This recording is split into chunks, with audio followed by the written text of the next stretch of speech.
3 seconds. That's all it took for her life to become a living hell.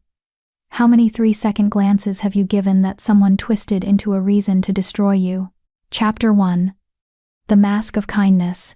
The silver hairbrush connected with the back of Vera's skull with a sickening crack that echoed through the private chambers. She stumbled forward, catching herself on the edge of the vanity, but she didn't cry out. She never did. That would only make it worse. "You clumsy, worthless thing." Lady Vivienne's voice dripped with false concern as she set the brush down with deliberate care. "Look what you've made me do." My hand is positively throbbing now. Vera kept her eyes lowered, watching a drop of blood fall from her hairline onto the polished wood. Her vision swam, but she remained silent, counting her breaths the way she'd learned to do over the years. 1, 2, 3, 4. By the time she reached 10, the worst of the dizziness would pass. "Well?" Vivienne demanded, her silk dressing gown rustling as she moved closer. "Aren't you going to apologize for being so careless? For making me strike you?"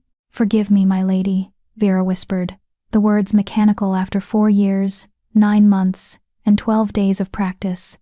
"It won't happen again. See that it doesn't." Vivienne's manicured fingers suddenly gripped Vera's chin, forcing her head up.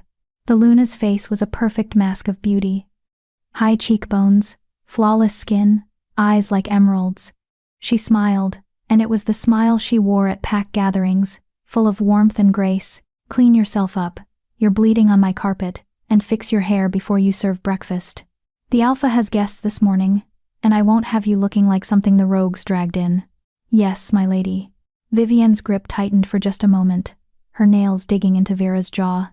Then she released her and glided toward the door, transforming before Vera's eyes into the picture of regal composure. "Oh, and Vera?" She paused at the threshold, glancing back with that same false sweetness. "Do hurry. You know how Alpha Kieran values punctuality." The door closed with a soft click, and Vera finally allowed herself to breathe. Her hands shook as she pressed a cloth to the wound on her scalp, watching her reflection in the vanity mirror. 24 years old, and she looked like a ghost, pale skin, hollow cheeks, gray eyes that had long ago stopped hoping for anything better. The only color came from the fresh bruises blooming along her collarbone, barely visible above the high collar of her servant's dress. This was her life. This had been her life for nearly 5 years. The world saw Luna Vivienne as the perfect mate to Alpha Kieran of the Silverpine Pack, gracious, charitable, beloved by all. She organized festivals, visited the sick, donated generously to orphans. The pack members whispered that Kieran was blessed to have such a mate, that she was the jewel of the territory. But alone, behind closed doors, Vivienne was something else entirely. A monster who took pleasure in calculated cruelty, who found creative ways to hurt that left minimal visible marks, and Vera was her favorite target, all because of 3 seconds. Vera closed her eyes, remembering the moment that had sealed her fate. 4 years and 9 months ago, she'd been working in the kitchens as she had since Mabel took her in. Safe, invisible, just another servant girl grateful for a roof over her head. Then Alpha Kieran had walked through on an inspection, and for 3 seconds, just 3, his golden eyes had landed on her face. He'd been looking at everyone, giving each servant the same brief acknowledgement. Nothing more, nothing less. But Vivienne had been standing beside him, and she'd seen her mate's eyes touch Vera's face, and in that instant, Vera's world had shattered. Within a week, Vivienne had requested Vera as her personal attendant. The pack had celebrated it as an honor. Mabel had hugged her, tears in her kind eyes, thinking this was a blessing. No one knew. No one suspected. How could they? Vivienne was too clever for that. The abuse had started small, accidental scaldings with hot tea, clumsy door slams on Vera's fingers, fabric that was defective and caused rashes, always with apologies, always with concern, always with plausible deniability. By the time it escalated to actual beatings, Vera had learned the most important rule. Silence was survival. She cleaned the blood from her hair and changed into a fresh dress, hiding the bruises beneath layers of fabric despite the summer heat. The lightning bolt scars that ran across her shoulders and down her back, remnants of the night her parents died, were always covered. Those marks were her secret shame, the visible proof of the night her wolf had tried to emerge and failed. The night she'd become broken, 10 years ago. She'd been 14. Vera shook her head, pushing away the memories of her parents' screams, the rogue's laughter, the searing agony as her body tried and failed to shift. Her wolf had seized halfway through the transformation, trapped between human and beast, and something inside her had shattered. The healers said her wolf was blocked, locked away behind some kind of trauma barrier. In the shifter world, that made her less than human. A broken thing, so she'd learned to hide. Mabel, the head cook who'd found her wandering in shock, had taken her in and taught her the most important skill: invisibility. For 6 years, Vera had perfected the art of being overlooked, of blending into the background, of existing without being seen, until 3 seconds had ruined everything. "Vera!" Mabel's urgent whisper came from the servants' stairway. The older woman's round face was creased with worry as she hurried into the room. "Dear heart, your face. It's nothing," Vera said quickly, forcing a smile. "I'm fine, Mabel. Really." That woman, Mabel bit off the words, her weathered hands trembling as she cupped Vera's face. She'd been Vivian's servant once, years ago, before Vera's time. She knew. She'd always known. But what could she do? Report the Luna? Who would believe a servant over the Alpha's mate? "Don't," Vera whispered, covering Mabel's hands with her own. "Please, it's safer if you don't know." "I already know, child.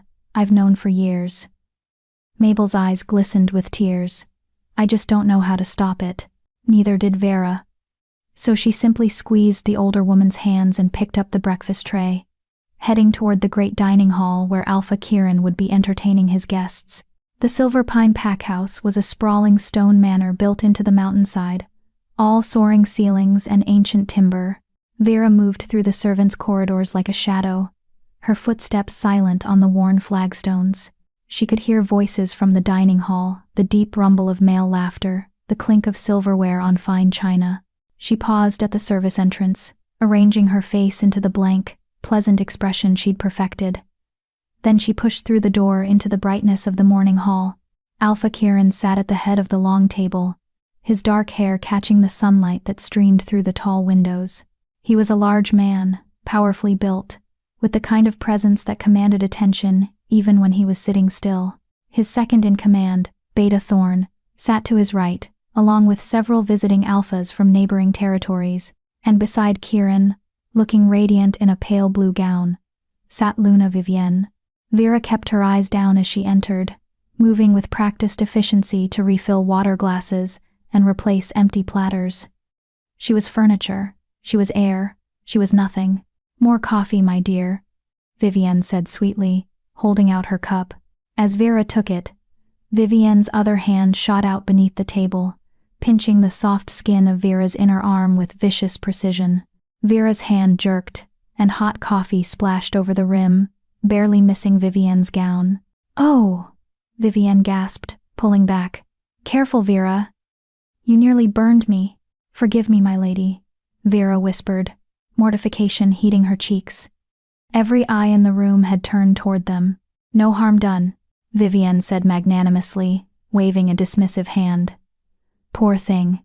You look positively exhausted. Perhaps you should rest after breakfast service. I work you too hard, I think." Murmurs of approval rippled around the table at the Luna's kindness. Vera bobbed a curtsy and retreated to the sideboard, her arm throbbing where Vivienne's nails had broken skin. She didn't notice Alpha Kieran's eyes following her, didn't see the slight furrow between his brows as he watched her careful, limping gait. She was too focused on staying upright, on finishing her duties, on surviving another day. But Kieran noticed. He'd been noticing for weeks now, small inconsistencies piling up in his mind.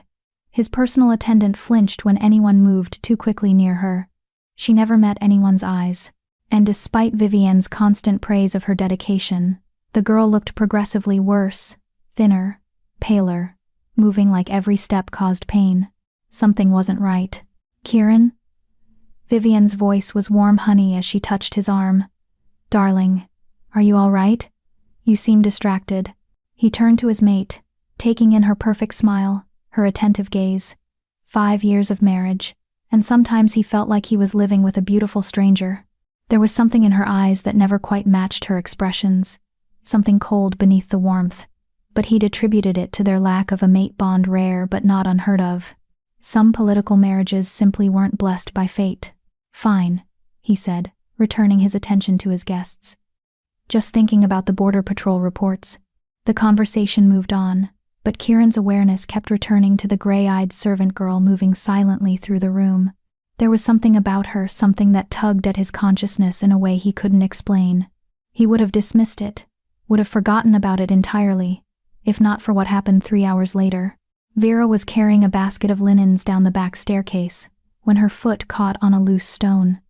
She pitched forward, throwing out her hands to catch herself, and the basket went tumbling.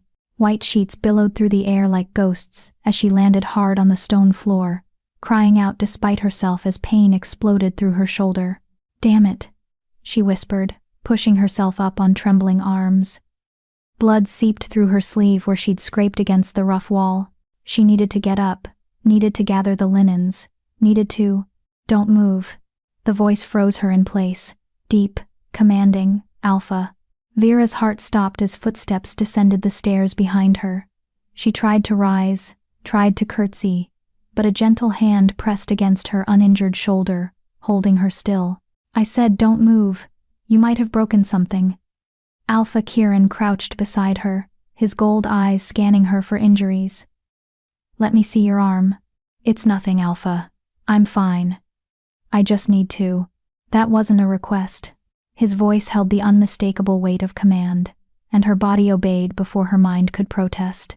She held out her arm, and his large hands carefully rolled up her sleeve, revealing the long scrape oozing blood, and the finger-shaped bruises that circled her wrist. The burn mark from yesterday's accident with the tea kettle, the half-healed cuts from last week's mishap with the sewing scissors. Kieran went absolutely still. Vera watched his face, watched as his expression shifted from concern to confusion to something that made her breath catch in her throat. His pupils dilated, and the air around him seemed to thicken with barely contained power. His wolf was rising, responding to something he didn't yet understand. Who did this? The question came out in a low growl that reverberated through the stairwell. "I'm clumsy, Alpha. I fall often, and— don't." His eyes locked onto hers, and she couldn't look away, couldn't breathe. "Don't lie to me. These are not accidents."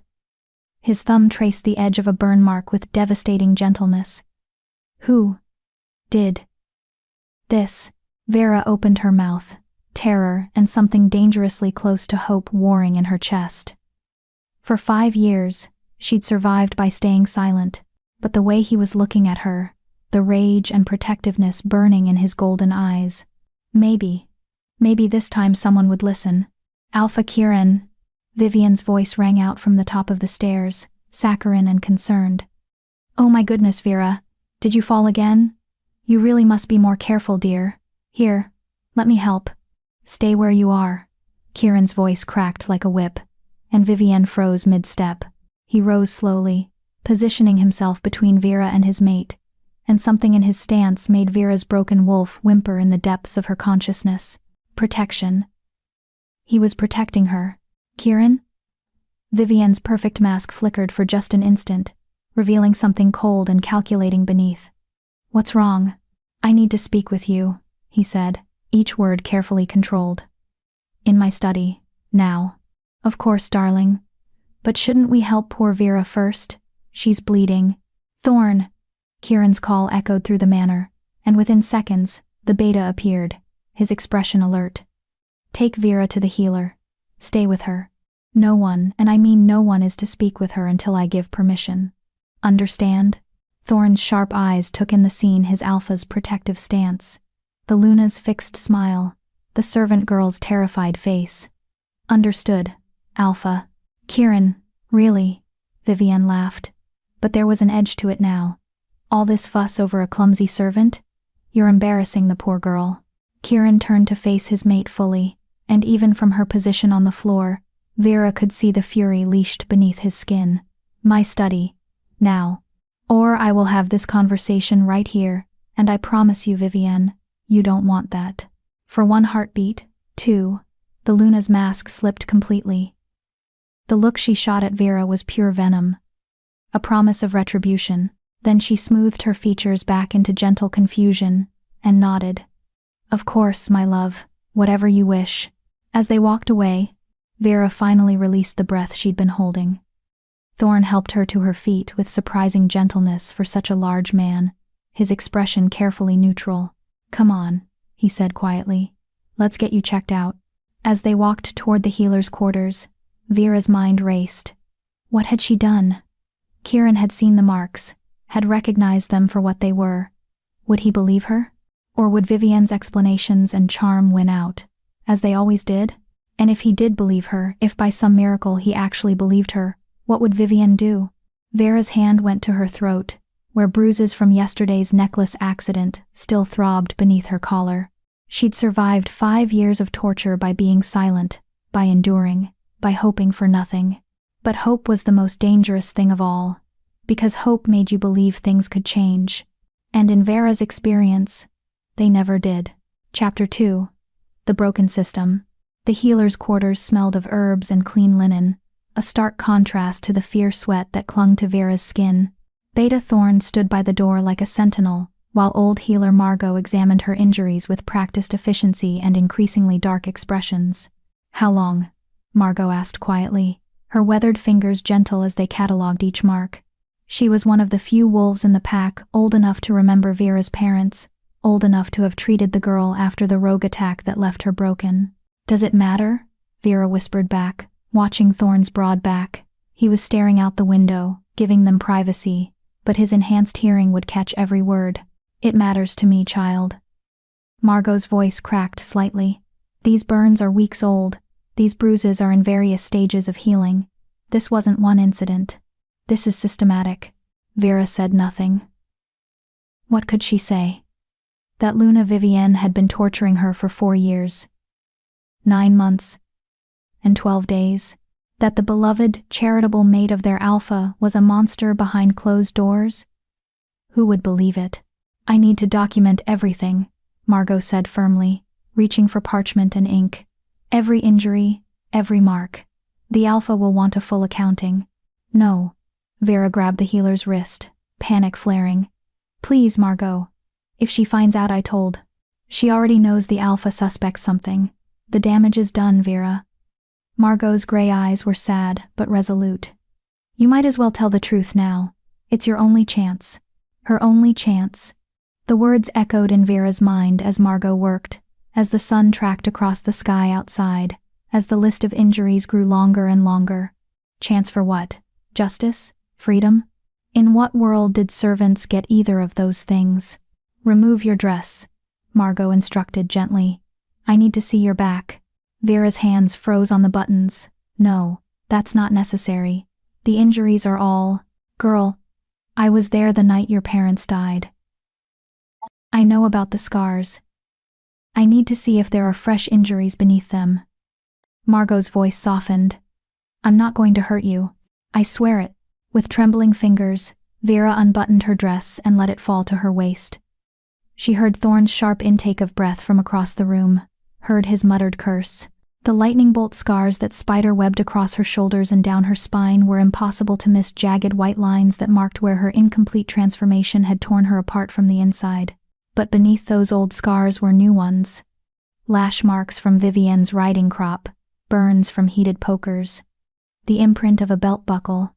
Years of careful, calculated torture mapped across her skin like a horrific tapestry. Goddess above, Margot breathed. Beta Thorn, you need to see this. I can hear you cataloging it, Thorn said tightly, still facing the window. That's enough. No, you need to see it. This goes beyond discipline or accidents. This is torture. If the Alpha doubts her story, this evidence cannot be denied. Slowly, Thorn turned. His hazel eyes swept over Vera's scarred back, and his expression transformed into something cold and deadly. He was a warrior, had been in countless battles, but the look on his face suggested this was somehow worse than any battlefield carnage. How? He asked hoarsely. How did we not know? Because I was careful, Vera said bitterly, pulling her dress back up. Because she was careful, because no one looks at servants closely enough to notice. But someone should have the other servants, the pack members, see what they expect to see? Vera laughed without humor. Everyone sees Luna Vivienne as perfect, kind, charitable, and they see me as clumsy, accident-prone, lucky to serve such a gracious mistress. That's what she wanted them to see, so that's what they saw. Thorne's jaw clenched. The Alpha will want to speak with you. I know. He'll want to know everything. Who did this, how long it's been happening, why you didn't report it. I know, and you need to tell him the truth. Thorne moved closer, his voice dropping low. All of it. Do you understand? The Luna is the Alpha's mate. Accusing her as this could tear the pack apart. You need to be absolutely certain of what you're saying. Vera met his eyes steadily. Do you think I'm lying? I think your back tells a story that can't be denied. But I also think you're terrified, and terrified people sometimes see threats where none exist. Then why did the Alpha order you to guard me? Why did he look at her like... Vera stopped, remembering the cold fury in Kieran's eyes. He suspects. He already knows something isn't right. Before Thorne could respond, a sharp knock sounded at the door. Beta Thorne? The Alpha requests the servant girl's presence in his study. Immediately, Thorne exchanged a glance with Margot, who quickly handed him the documentation she'd compiled. Everything is recorded here. Dates, injuries, stages of healing.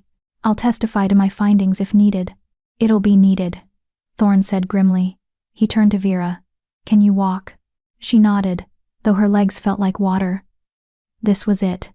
The moment that would determine whether she survived this day or whether Vivienne found a way to finish her permanently. The walk to Kieran's study felt like a march to execution. Vera had only been inside the Alpha's private office once before, years ago, when she'd first been assigned to Vivienne. Then, Kieran had barely looked at her, just another servant, beneath his notice. Now, as Thorne opened the heavy oak door, she found him standing by the window, his posture rigid with barely contained violence. Alpha, Thorne said formally. The girl, as requested. Kieran turned, and Vera's breath caught. His eyes had shifted from their usual gold to something more amber, more wolf. His beast was close to the surface, prowling just beneath his skin. Leave us, Kieran ordered. Alpha, with respect. This is a serious accusation against the Luna. You should have a witness. I said leave us. The command rolled through the room with such force that Thorne's wolf automatically submitted, his head bowing. Wait outside. No one enters without my permission. When the door closed behind Thorne, the silence was suffocating. Kieran studied Vera for a long moment, and she forced herself to meet his gaze, despite every instinct screaming at her to look away, to submit, to make herself small. Sit, he said finally, gesturing to a chair by the fireplace. When she hesitated, he added more gently, Please. You look like you're about to collapse. She sat, perching on the edge of the leather chair like a bird ready to take flight. Kieran remained standing, creating distance between them, and she realized he was trying to make her feel less threatened. The observation made her throat tight.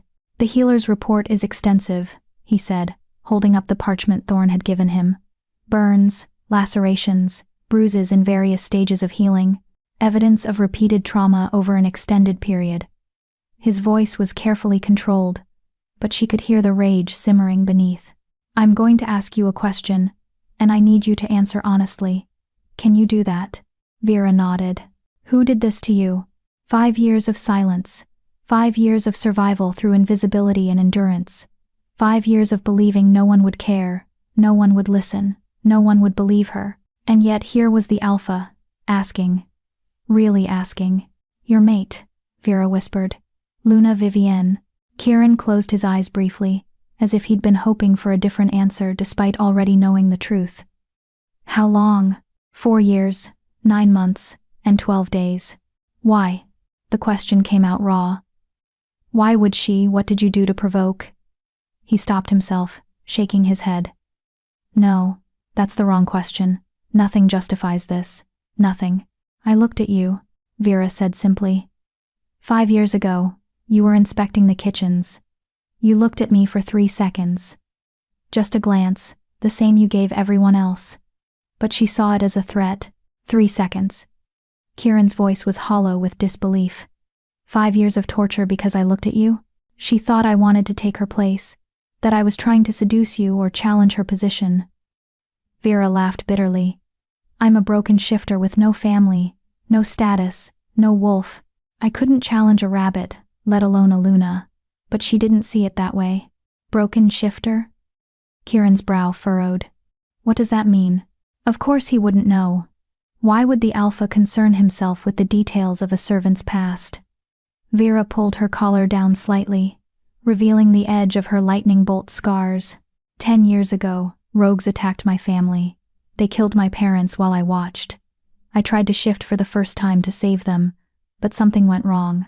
My wolf seized halfway through the transformation and never emerged. The healers call it a blocked wolf. My beast is trapped inside me, unable to surface. Understanding dawned in Kieran's eyes. That's why you work as a servant. Blocked wolves have no legal standing in pack hierarchy. Worse than that, we're considered defective, broken. Most packs exile us or... She stopped, remembering the whispered conversations she'd overheard as a traumatized 14-year-old. Some packs put down blocked wolves like lame horses. But you were allowed to stay. Mabel vouched for me, said I was human enough to work in the kitchens, that I'd be useful, invisible, no threat to anyone. Vera's voice cracked, and I was.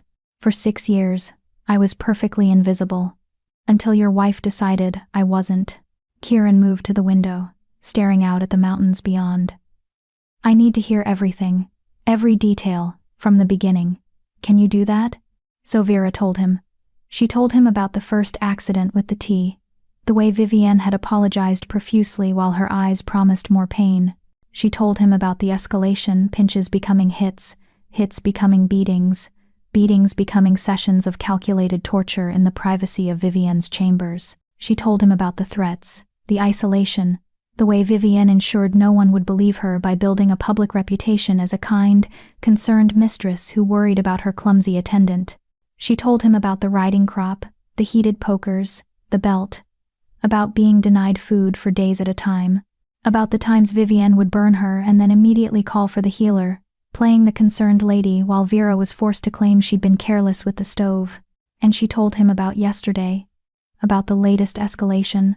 Vivienne had announced at breakfast that she wanted to reward Vera's years of faithful service by arranging a marriage to a merchant from a neighboring territory. But Vera had seen the man a cruel, violent wolf known for beating his previous wives. It would be a death sentence disguised as generosity. She's trying to get rid of me, Vera finished quietly. Either through that marriage, or I think she's planning something worse. The abuse has increased in the past weeks. She's getting bolder, more reckless. Like she doesn't care if someone notices anymore. Because she plans to kill you before anyone can intervene, Kieran said flatly. It wasn't a question. Yes. He turned to face her fully, and the raw fury in his expression made her flinch despite herself. But it wasn't directed at her, she realized that now. He was enraged for her. I need time to think, he said carefully. To plan. What you're describing is not just abuse, it's attempted murder, conspiracy, possibly treason depending on how far this goes. If I act rashly, if I simply arrest Vivienne without proper evidence, her father will use it as an excuse to declare war. He's been looking for a reason to challenge my territory for years. Vera's heart sank. Of course, politics, she'd been stupid to hope. But, Kieran continued, his voice firm, I will not allow you to be harmed again. Starting now, you are under my personal protection. You'll be moved to guest quarters in the secure wing. Guards will be posted. Vivienne will not be allowed near you. She'll know I told you. She'll find a way to. She'll try. Kieran's smile was cold and predatory. Let her. Every move she makes from this point forward will be watched, documented, and used against her. Beta Thorn will conduct a formal investigation. We'll interview other servants, examine your injuries, build an ironclad case, and when we have enough evidence, when her father cannot possibly defend her actions, you'll what? Divorce her? Banish her? Vera couldn't keep the skepticism from her voice. Alphas don't leave their mates. The bond. There is no bond. The admission seemed to surprise him as much as it did her. Vivienne and I were arranged. A political marriage between our father's territories. We went through the mating ceremony, but the goddess never blessed it with a true bond. I thought, he stopped, jaw clenching. I thought it didn't matter. That respect and partnership would be enough. Clearly, I was a fool. Vera stared at him. No mate bond. That explained so much why Kieran didn't seem to notice his wife's cruelty. Why he could look at her with such cold fury now. Mate bonds were sacred, unbreakable, but a political arrangement? That could be dissolved if sufficient cause was proven. If there's no bond, Vera said slowly. And if you can prove she's committed crimes against pack members, you could annul the marriage. But her father would view it as an insult worthy of war. Yes. Kieran's eyes were calculating now, the rage channeled into strategy. Which is why we need to be smart about this. We need her to trap herself, to commit an act so egregious that even her father cannot defend her. You want to use me as bait? No. The word was absolute. I want to protect you while simultaneously giving her enough rope to hang herself. There's a difference. Was there? Vera wasn't sure. But what choice did she have? Refuse his protection and end up dead within days? At least this way, she had a chance. What do you need me to do? She asked. Tell your story to Beta Thorn. Let him interview you formally. If there are other servants who witnessed anything, Mabel, the head cook, she knows. She tried to help, but we'll speak with her, and anyone else who might have seen something. Kieran moved to his desk, already writing orders. You'll stay in the East Wing, away from Vivienne's quarters. I'll announce that you're being treated for injuries sustained in your fall, which is technically true. That gives us time to investigate without alerting her to the full scope of what we're doing. She's not stupid, Vera warned. She'll know something is wrong the moment I'm not returned to her chambers. Good. Let her know. Let her worry. Worried people make mistakes. Kieran sealed the orders with his ring and called for Thorn. But you're right. That we need to move quickly. Cornered animals are dangerous. Thorn entered at the Alpha's summons, his expression carefully neutral. Alpha? The girl's testimony confirms my suspicions. I want a full investigation launched immediately. Interview the household staff, starting with... He glanced at Vera. Mabel, the head cook, she supplied. Starting with Mabel. Discreetly. I don't want word getting back to the Luna that we're questioning her servants. Kieran handed over his orders. Move Vera to the East Wing guest quarters. Post guards. My personal guards, not the regular patrol. No one enters without my express permission. And if the Luna demands access to her attendant, tell her the girl is being treated by the healer and will return to service when she's recovered. Kieran's smile was sharp, which, given the extent of her injuries, could take weeks. Thorn nodded grimly. There's another matter we should discuss. When I examined the servant's back, the scarring pattern is consistent with an incomplete transformation. She claims her wolf is blocked. She told me. Did she tell you that blocked wolves have no legal standing? That technically, she's not considered a pack member? Vera's stomach dropped. Of course. She'd been so focused on telling her story that she'd forgotten the most important detail. Without a wolf, she had no rights. Vivienne could claim Vera was lying, could say she was a delusional human servant, and there would be no way to prove otherwise. I'm aware, Kieran said quietly. Which is why the first step of the investigation will be a formal examination by a healer. If there's even a trace of wolf essence in her blocked or not, she has legal rights as a shifter.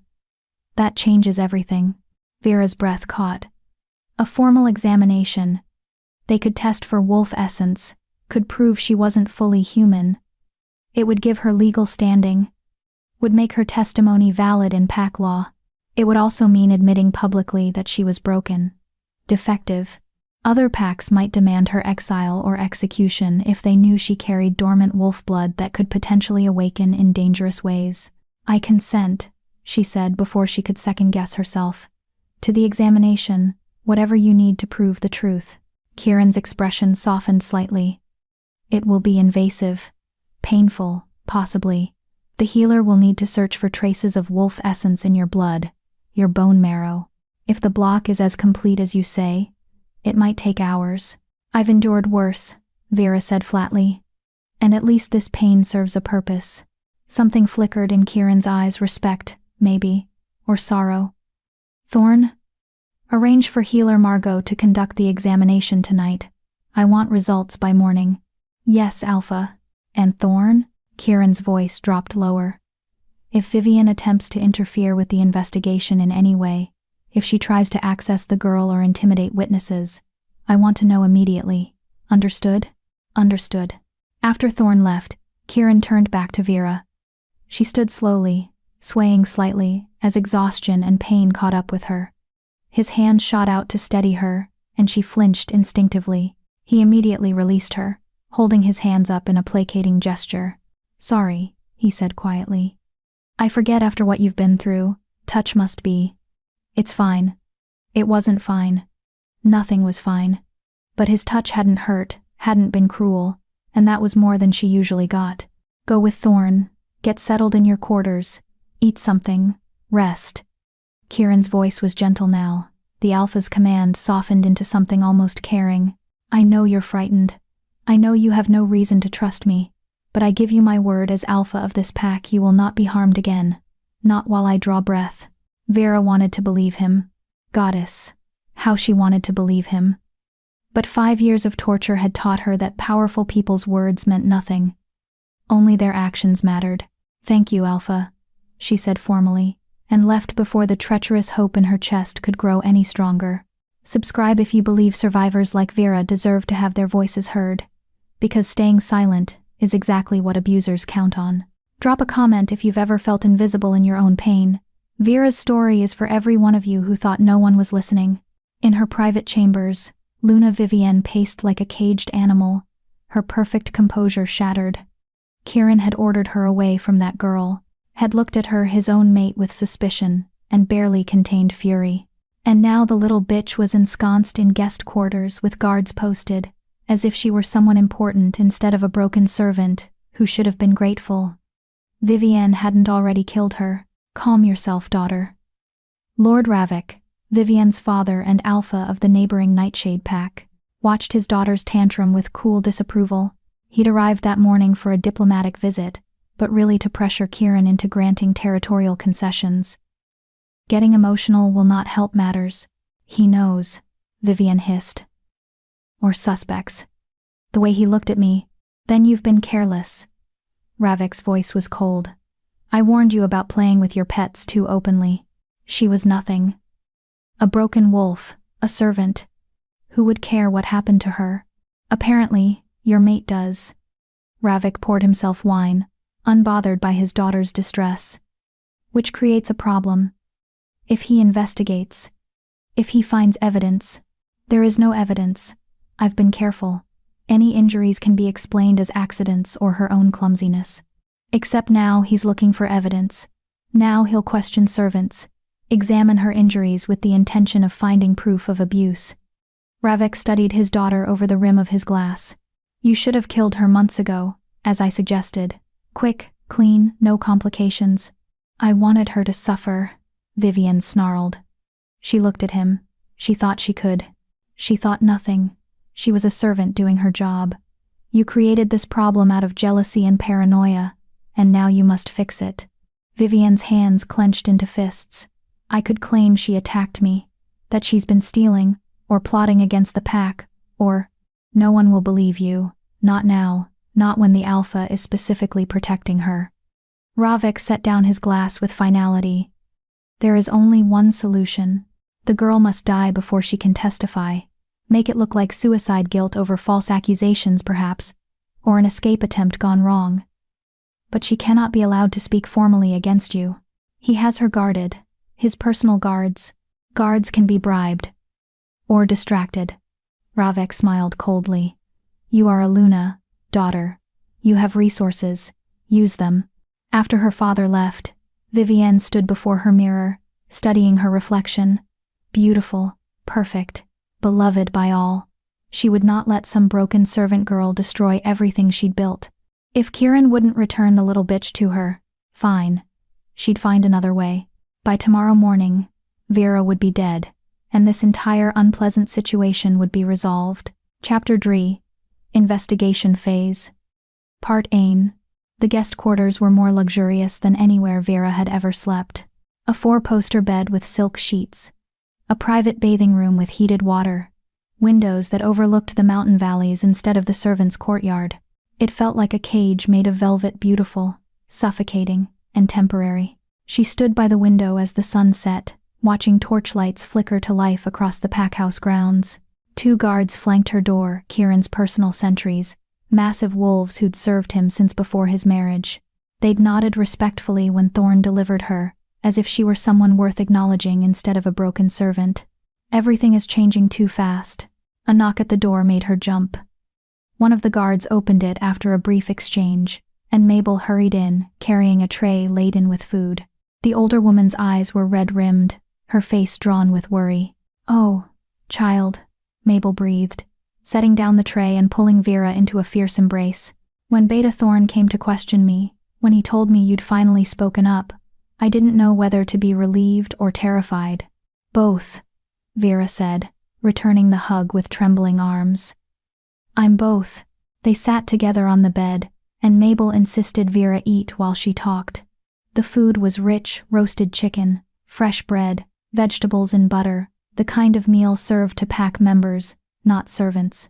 Vera's stomach rebelled after years of scraps and withheld meals, but she forced herself to take small bites. "Beta Thorne asked me everything," Mabel said quietly. "How long I'd known, what I'd witnessed, why I hadn't reported it. I told him the truth, that I'd seen the bruises, heard the screams, known what that woman was doing but couldn't prove it. Who would believe a kitchen servant over the Luna?" She wrung her hands. "I should have tried harder. Should have gone to the Alpha myself. Consequences be damned." "You would have been dismissed or worse," Vera interrupted gently. "Vivienne would have made sure of it. You did what you could, Mabel. You gave me a home when I had nothing. You kept me sane all these years. That's more than anyone else did. It wasn't enough. It was enough to keep me alive." Vera squeezed the older woman's weathered hand. "And now, maybe, it'll be enough to stop her." Mabel's expression turned worried. "The Luna knows something is happening. She's been raging in her chambers since the Alpha dismissed her from his study. Her father is here too, Lord Ravek. That man is poison, Vera. Cunning and ruthless. If he thinks you're a threat to his daughter's position, I know." Vera had seen Ravek during his previous visits, had felt his cold eyes assessing servants like livestock. "But what can I do? Hide forever? Run? The guards would stop you from running. The Alpha has made it clear you're under his protection, but also his watch." Mabel leaned closer. "There's something else. The other servants are talking. Some are glad you finally spoke up, apparently. You're not the only one the Luna has hurt. Others are angry, saying you're causing trouble, that you'll bring Lord Ravek's wrath down on the pack. There's fear spreading through the household." Of course there was. Vera closed her eyes, guilt churning in her stomach. She wasn't just endangering herself anymore. If this led to war between territories, innocent wolves would die. Maybe staying silent would have been. No, she crushed that thought immediately. Silence was how Vivienne had won for 5 years. Silence was complicity.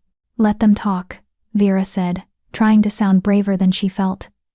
"The truth needs to come out, whatever the cost." Another knock interrupted them. This time it was healer Margot, carrying a leather case of instruments and vials. Behind her came Beta Thorne, his expression grave. "It's time for the examination," Margot said gently. "The Alpha wants proof of your wolf essence tonight." "I'm sorry, child, but this won't be pleasant." Mabel squeezed Vera's hand one more time, then left with Thorne to stand guard outside. The door closed, leaving Vera alone with the healer and the small instruments that would determine her fate. "I need you to lie down," Margot instructed, arranging her tools on a side table. "The test requires a blood sample first, quite a bit of it, I'm afraid. Then I'll need to examine your spine, where the incomplete transformation occurred. If there's dormant wolf essence, it will be concentrated at the point where your shift ceased." Vera lay back on the bed, staring at the ceiling as Margot worked. The first needle prick was nothing compared to Vivian's tortures, but as the healer drew vial after vial of blood, dizziness crept in at the edges of her vision. "Talk to me," Margot said, clearly trying to distract her. "Tell me what you remember about the night your parents died. About the moment you tried to shift." The memories were painful, but Vera forced herself to speak. "I was 14. We were traveling through the border territories when rogues ambushed us. They killed my father first, tore out his throat before he could fully shift.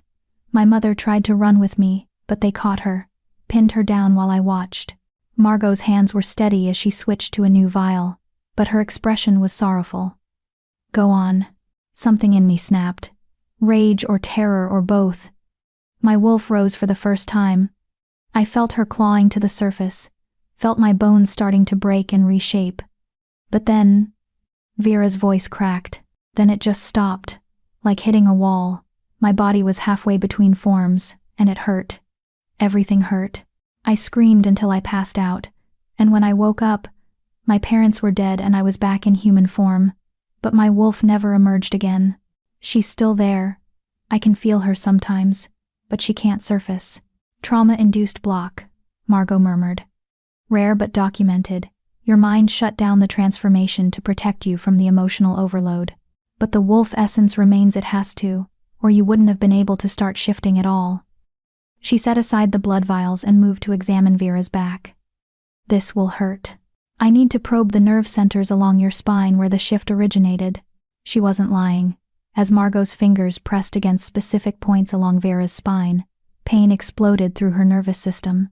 Not the sharp pain of Vivian's beatings, but something deeper, a sensation like touching an exposed nerve, a wound that had never healed. "There," Margot breathed. "Right at the base of your neck. The wolf essence is pooled here, trapped like water behind a dam. Your beast is definitely present, Vera. She's just locked away. Can you prove it, legally? The blood will show elevated wolf markers, enzymes and proteins unique to shifters, combined with the essence concentration in your spine. Yes, I can prove you're a shifter. A blocked one, but legally recognized under pack law." Margot's touch gentled.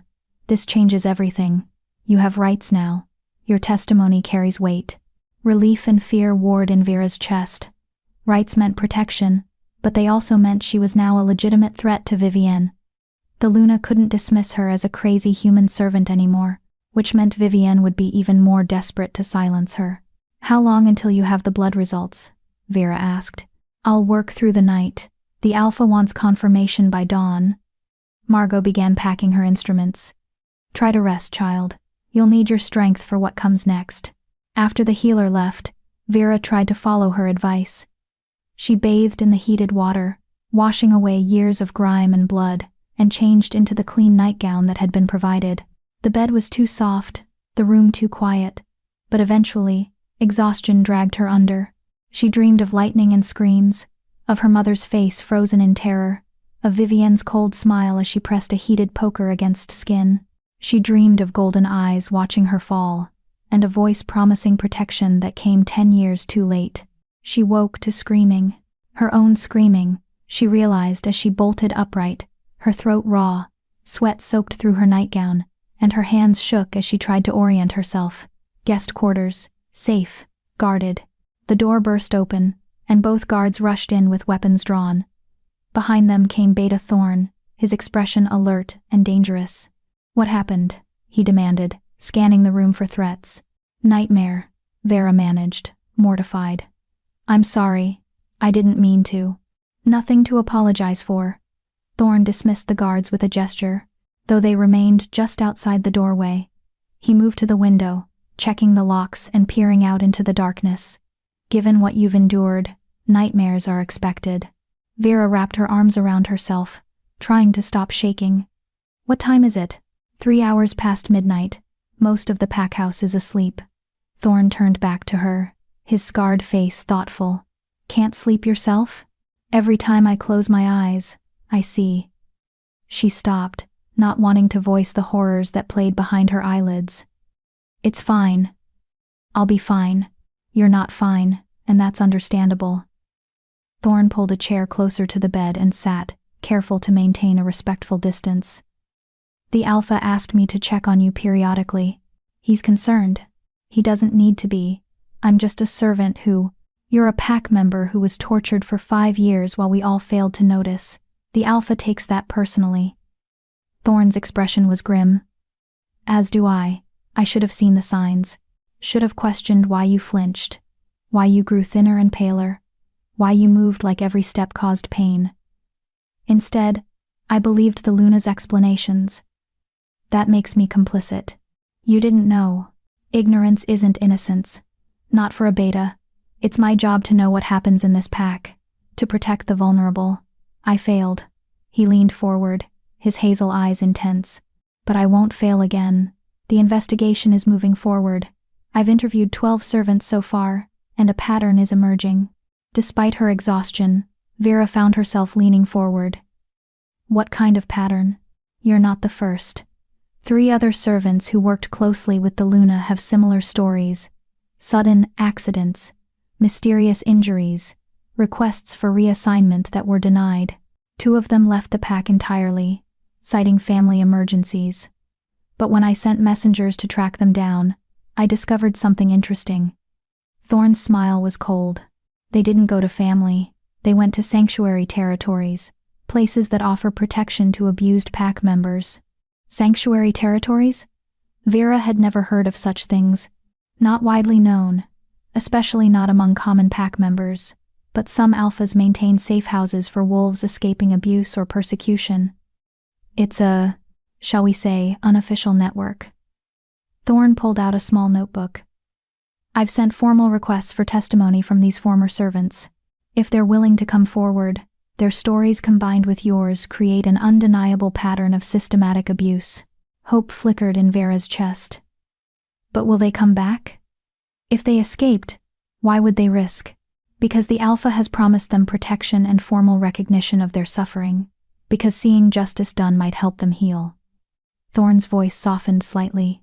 And because one of them, a girl named Sophie, specifically asked about you. She was the Luna's attendant before you, she said. And I quote, "If that monster got another girl, if someone else suffered what I did, I need to help them. I need to make sure she pays." Tears burned in Vera's eyes. She wasn't alone, had never been alone. Other victims existed, had survived, had escaped, and they were willing to fight. When will they arrive? She asked. Sophie can be here in 3 days. The others need more time. One is pregnant and can't travel quickly. Another is still recovering from injuries sustained before she fled. But they're coming. Thorn closed his notebook.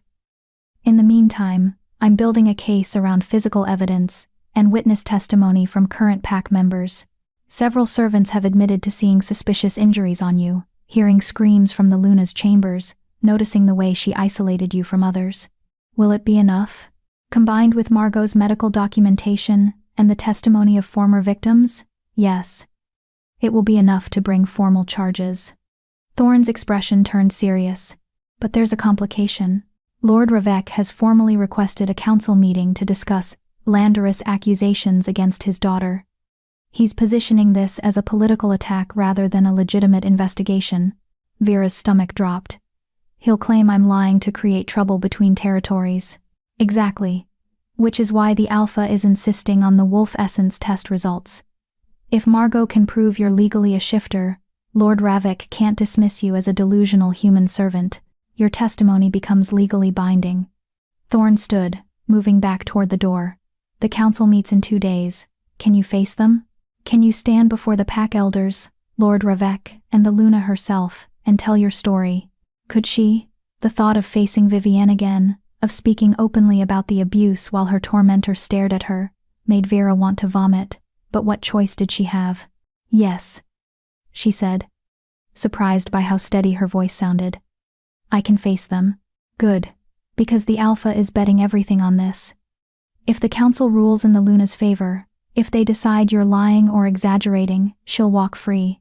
Worse, she'll be vindicated, and you'll be punished for false accusations. Thorn's eyes held hers. This is your one chance, Vera. Make it count.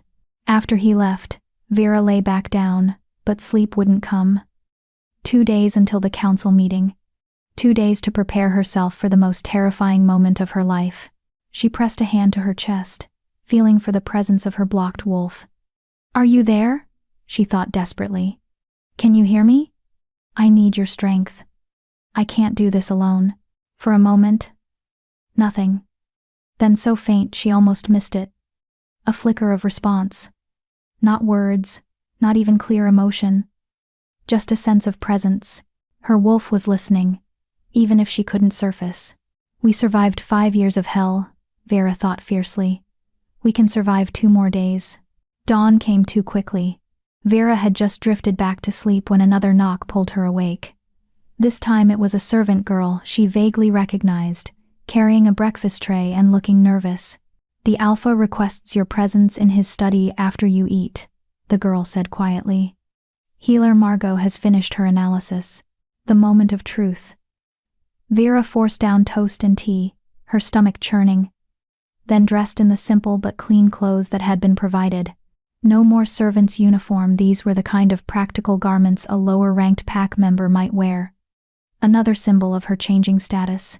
The walk to Kieran's study felt different in daylight. Pack members moved through the corridors, some nodding respectfully to her, others whispering behind their hands. Word was spreading.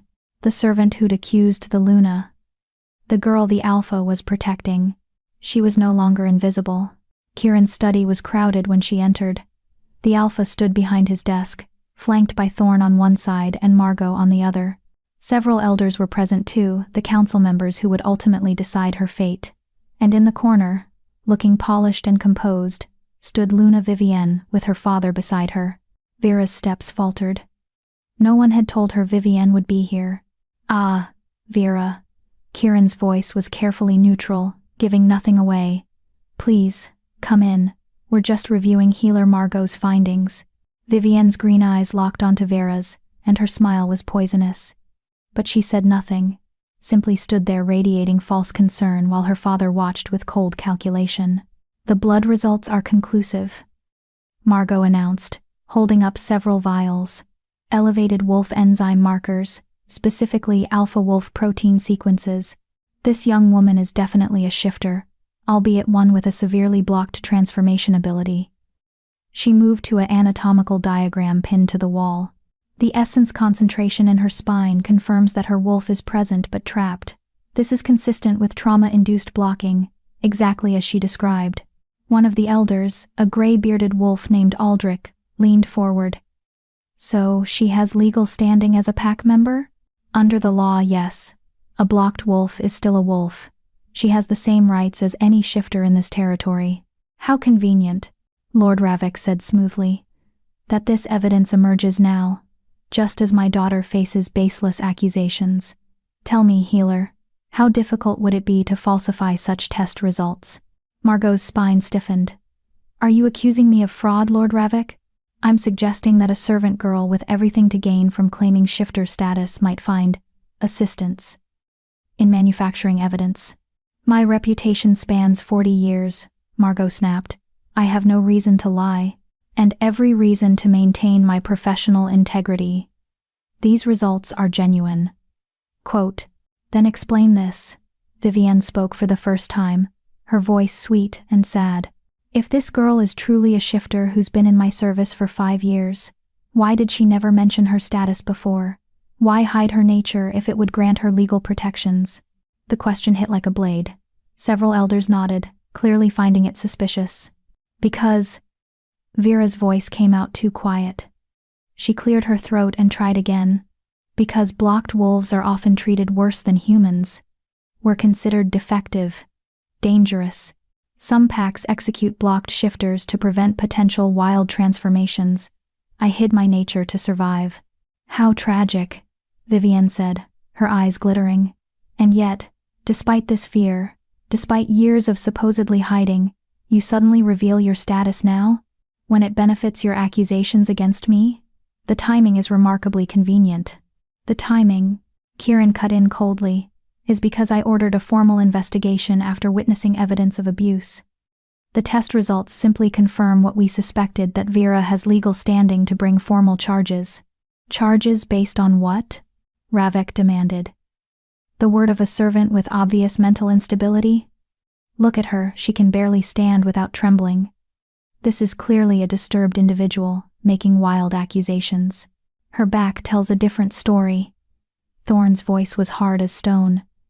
Would you like to see the documentation, Lord Ravek? The photographs, the measurements, the catalogue of injuries that span years? Or perhaps you'd prefer to hear testimony from the 3 other servants who've come forward with similar experiences? Silence fell over the study. Vivienne's mask flickered for just an instant, revealing shock beneath the composure. She hadn't known about the other victims. This is absurd, she said, recovering quickly. Servants gossip. They exaggerate. They create drama where none exists. I've been nothing but kind to my attendants. And this is how I'm repaid? With lies and accusations? Then you won't object to a formal trial, Kieran said flatly, to facing your accusers before the full council and presenting your defense? A trial? Ravek's voice rose. You would subject the Luna of your pack, my daughter, to a common trial like a criminal? This is an outrage. This is justice. Kieran's eyes flashed amber. If Vivienne is innocent, a trial will prove it. If she's guilty, the pack deserves to know what kind of Luna they've been serving. The elders exchanged glances. Finally, Aldrich spoke. The law is clear. If formal charges are brought by a legal pack member, the accused has the right to trial before the council. We cannot deny this, regardless of the accused's rank. 2 days, another elder added. We'll convene the full council in 2 days. Both sides will present evidence and testimony. The council will then vote on guilt or innocence. And what happens to my daughter in the meantime? Ravek demanded. Will she be imprisoned like a common criminal? She'll remain in her quarters, Kieran said. Under guard, for her protection, and to ensure she doesn't interfere with witnesses. House arrest. Vivienne's laugh was brittle. My own mate places me under house arrest based on the ravings of a broken servant. How romantic. If you're innocent, Kieran said quietly, you have nothing to fear from the truth. The meeting dissolved into arguments about procedure and protocols, but Vera barely heard them. Her eyes were locked on Vivienne, watching the Luna's perfect mask crack bit by bit, and beneath the cracks, Vera saw pure, murderous rage. She'll try to kill me before the trial. Vera realized with cold certainty. She has to. It's her only way out. As if reading her thoughts, Thorn moved closer, his presence a wall of protection between Vera and the Luna. The girl stays under my personal guard, he announced. No one, not servants, not pack members, not visiting dignitaries, gets near her without my express permission. How very paranoid, Vivienne murmured, but her eyes promised violence. The meeting ended with the elders filing out, still arguing amongst themselves. Ravek left with Vivienne, his hand clamped on her arm like a vice. Their whispered conversation was too quiet for human ears, but Vera caught fragments with her enhanced shifter hearing. I shouldn't have been so careless. Take care of it tonight. Can't risk the trial. Can't risk the trial. Terror spiked through Vera's veins. Thorn caught her expression and leaned close. You heard? She nodded mutely. Good. That fear will keep you alert. His voice dropped lower. Because they're right, they can't risk the trial. Which means tonight, tomorrow night at the latest, someone will try to kill you. And we're going to catch them in the act. Vera's eyes widened. You're using me as bait. I'm using their desperation against them, Thorn corrected. Every entrance to your quarters will be watched. Every servant who approaches will be vetted. If someone tries to poison you, bribe your guards, or sneak into your room, we'll know. And we'll have proof of conspiracy to commit murder on top of the abuse charges. And if your guards miss something? If they succeed? Thorn's smile was predatory. They won't. I've faced down rogue armies and enemy alphas. I'm not about to let one pampered Luna outsmart me. Famous last words, Vera thought, but she nodded, because what choice did she have? Run? Where? Trust Kieran's protection? What else could she do? As Thorn escorted her back to her quarters, Vera felt eyes watching from every shadow. Pack members whispered as she passed. Servants ducked their heads. And somewhere in the pack house, Vivienne was planning murder. 2 days until the trial. Just survive 2 more days, Vera told herself. 2 days. And the truth comes out. 2 days. And justice might finally be served. But as she lay in her too-soft bed that night, listening to guards pace outside her door and jumping at every creak of floorboards, Vera couldn't shake the feeling that 2 days might as well be an eternity. And eternity was exactly how long Vivienne intended to make her wait. Chapter Veer, Investigation Phase, Part 2. The attempt came at midnight on the first night. Vera was lying awake in the darkness, staring at the ceiling and counting her heartbeats to stay calm, when she heard the softest scrape of metal against stone. Not from the door where the guards stood watch, but from the window. Her enhanced shifter hearing picked up breathing, slow and controlled. Someone was scaling the outside wall. Terror locked her muscles for 3 precious seconds. Then training years of learning to move silently to avoid Vivienne's wrath took over. She rolled out of bed without a sound and pressed herself against the wall beside the window, watching the shutters slowly ease open. A shadow slipped through. Male, lean and wiry, dressed in dark clothes with a blade gleaming in his hand. Not a pack member, his scent was wrong, carrying the bitter edge of a mercenary who'd sold his loyalty to the highest bidder. He moved toward the bed, raising his blade for a killing strike at the lumped blankets Vera had arranged. She should scream. Should alert the guards. But some instinct, her blocked wolf stirring in warning, told her to wait, to see, to learn. The assassin struck, blade plunging into pillows. He froze when he realized his mistake, spinning toward where Vera stood hidden in shadow. "Looking for me?" she whispered. He lunged. She dove sideways, screaming now, "Guards! Thorn!" As the blade sliced through the space where she'd been standing, the door burst open, guards flooding in with weapons drawn, and the assassin made a desperate leap back toward the window. He almost made it. Beta Thorn appeared from the shadows of the balcony outside, because of course he'd been waiting there, expecting exactly this, and caught the assassin by the throat. One savage twist, and the man crumpled, unconscious but alive. "Well," Thorn said, dragging the limp form back inside. "That was educational." Vera's legs gave out. She slid down the wall, shaking violently as adrenaline crashed through her system. She'd almost died. If she'd been asleep, if her wolf-enhanced hearing hadn't caught the approach, if she hadn't moved. "Breathe," Thorn ordered, kneeling beside her while his guards secured the unconscious assassin. "In through your nose, out through your mouth. You're safe. You did exactly right. He had a knife. And you evaded him long enough for us to intervene. That takes incredible presence of mind." Thorn's voice was steady, grounding. "Look at me, Vera. You survived. You're alive. And now we have proof." He was right. As her panic subsided, cold satisfaction replaced it. They had an assassin caught red-handed attempting murder. All they needed was to make him talk. Alpha Kieran arrived moments later, his hair disheveled and eyes blazing gold. He took in the scene, the assassin on the floor, the slashed bedding, Vera trembling against the wall and his control visibly frayed.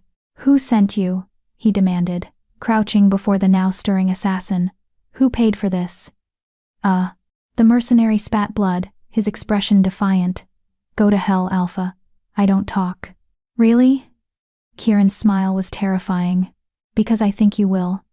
See, attempted murder of a pack member under my protection is a capital crime. But conspiracy to commit murder? That carries different penalties. Lighter sentences. Possible clemency." He leaned closer, his voice dropping to a lethal whisper. "Tell me who hired you. And you live. Stay silent, and I'll let my beta get creative with his interrogation techniques." "He's very good at his job." Thorn cracked his knuckles meaningfully. The assassin's defiance wavered. Vera could see the calculation in his eyes. Loyalty to an employer versus his own survival. "I want guarantees. Formal protection, relocation, coin." "Done," Kieran said immediately. "Thorn, witness this. I formally grant this wolf sanctuary and compensation in exchange for testimony against whoever hired him." The assassin slumped in defeat. It was the Luna's father, Lord Ravik. He paid me 10 gold marks to kill the servant girl and make it look like suicide. Said she was unstable, that no one would question it. The words fell into the room like stones. Ravik himself, Thorn breathed. Not even using intermediaries. He's either desperate or arrogant. Both, Kieran said grimly. He turned to Vera, his expression softening. Are you hurt? Did he? I'm fine, she managed. Scared, but fine. You won't be sleeping here tonight. Or any night until the trial. Kieran stood, already issuing orders. Thorn, move her to the Alpha's wing. My personal quarters have additional protections, wards, spelled locks, guards who've been with me since childhood. If anyone gets through those defenses, they'll have to go through me first. The Alpha's wing? Vera's voice rose in disbelief. I can't, that's not appropriate. Neither is you being murdered in your sleep. Kieran's tone brooked no argument. I have guest rooms in my quarters. You'll stay there, and I'll sleep in the connecting chamber. No one will touch you without going through me, and 6 elite guards. Vivienne was going to lose her mind. Good. Some vengeful part of Vera thought. Let her rage. Let her see what it feels like to lose control. Within the hour, Vera found herself in rooms more luxurious than anything she'd imagined. The Alpha's private wing was a fortress within the pack house. Thick walls, enchanted windows that would alert to any intrusion, and guards who looked like they could tear apart armies.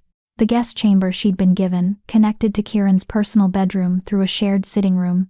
She could hear him moving around, giving orders, his deep voice a constant reassurance that she wasn't alone. Try to rest, he said, appearing in the connecting doorway.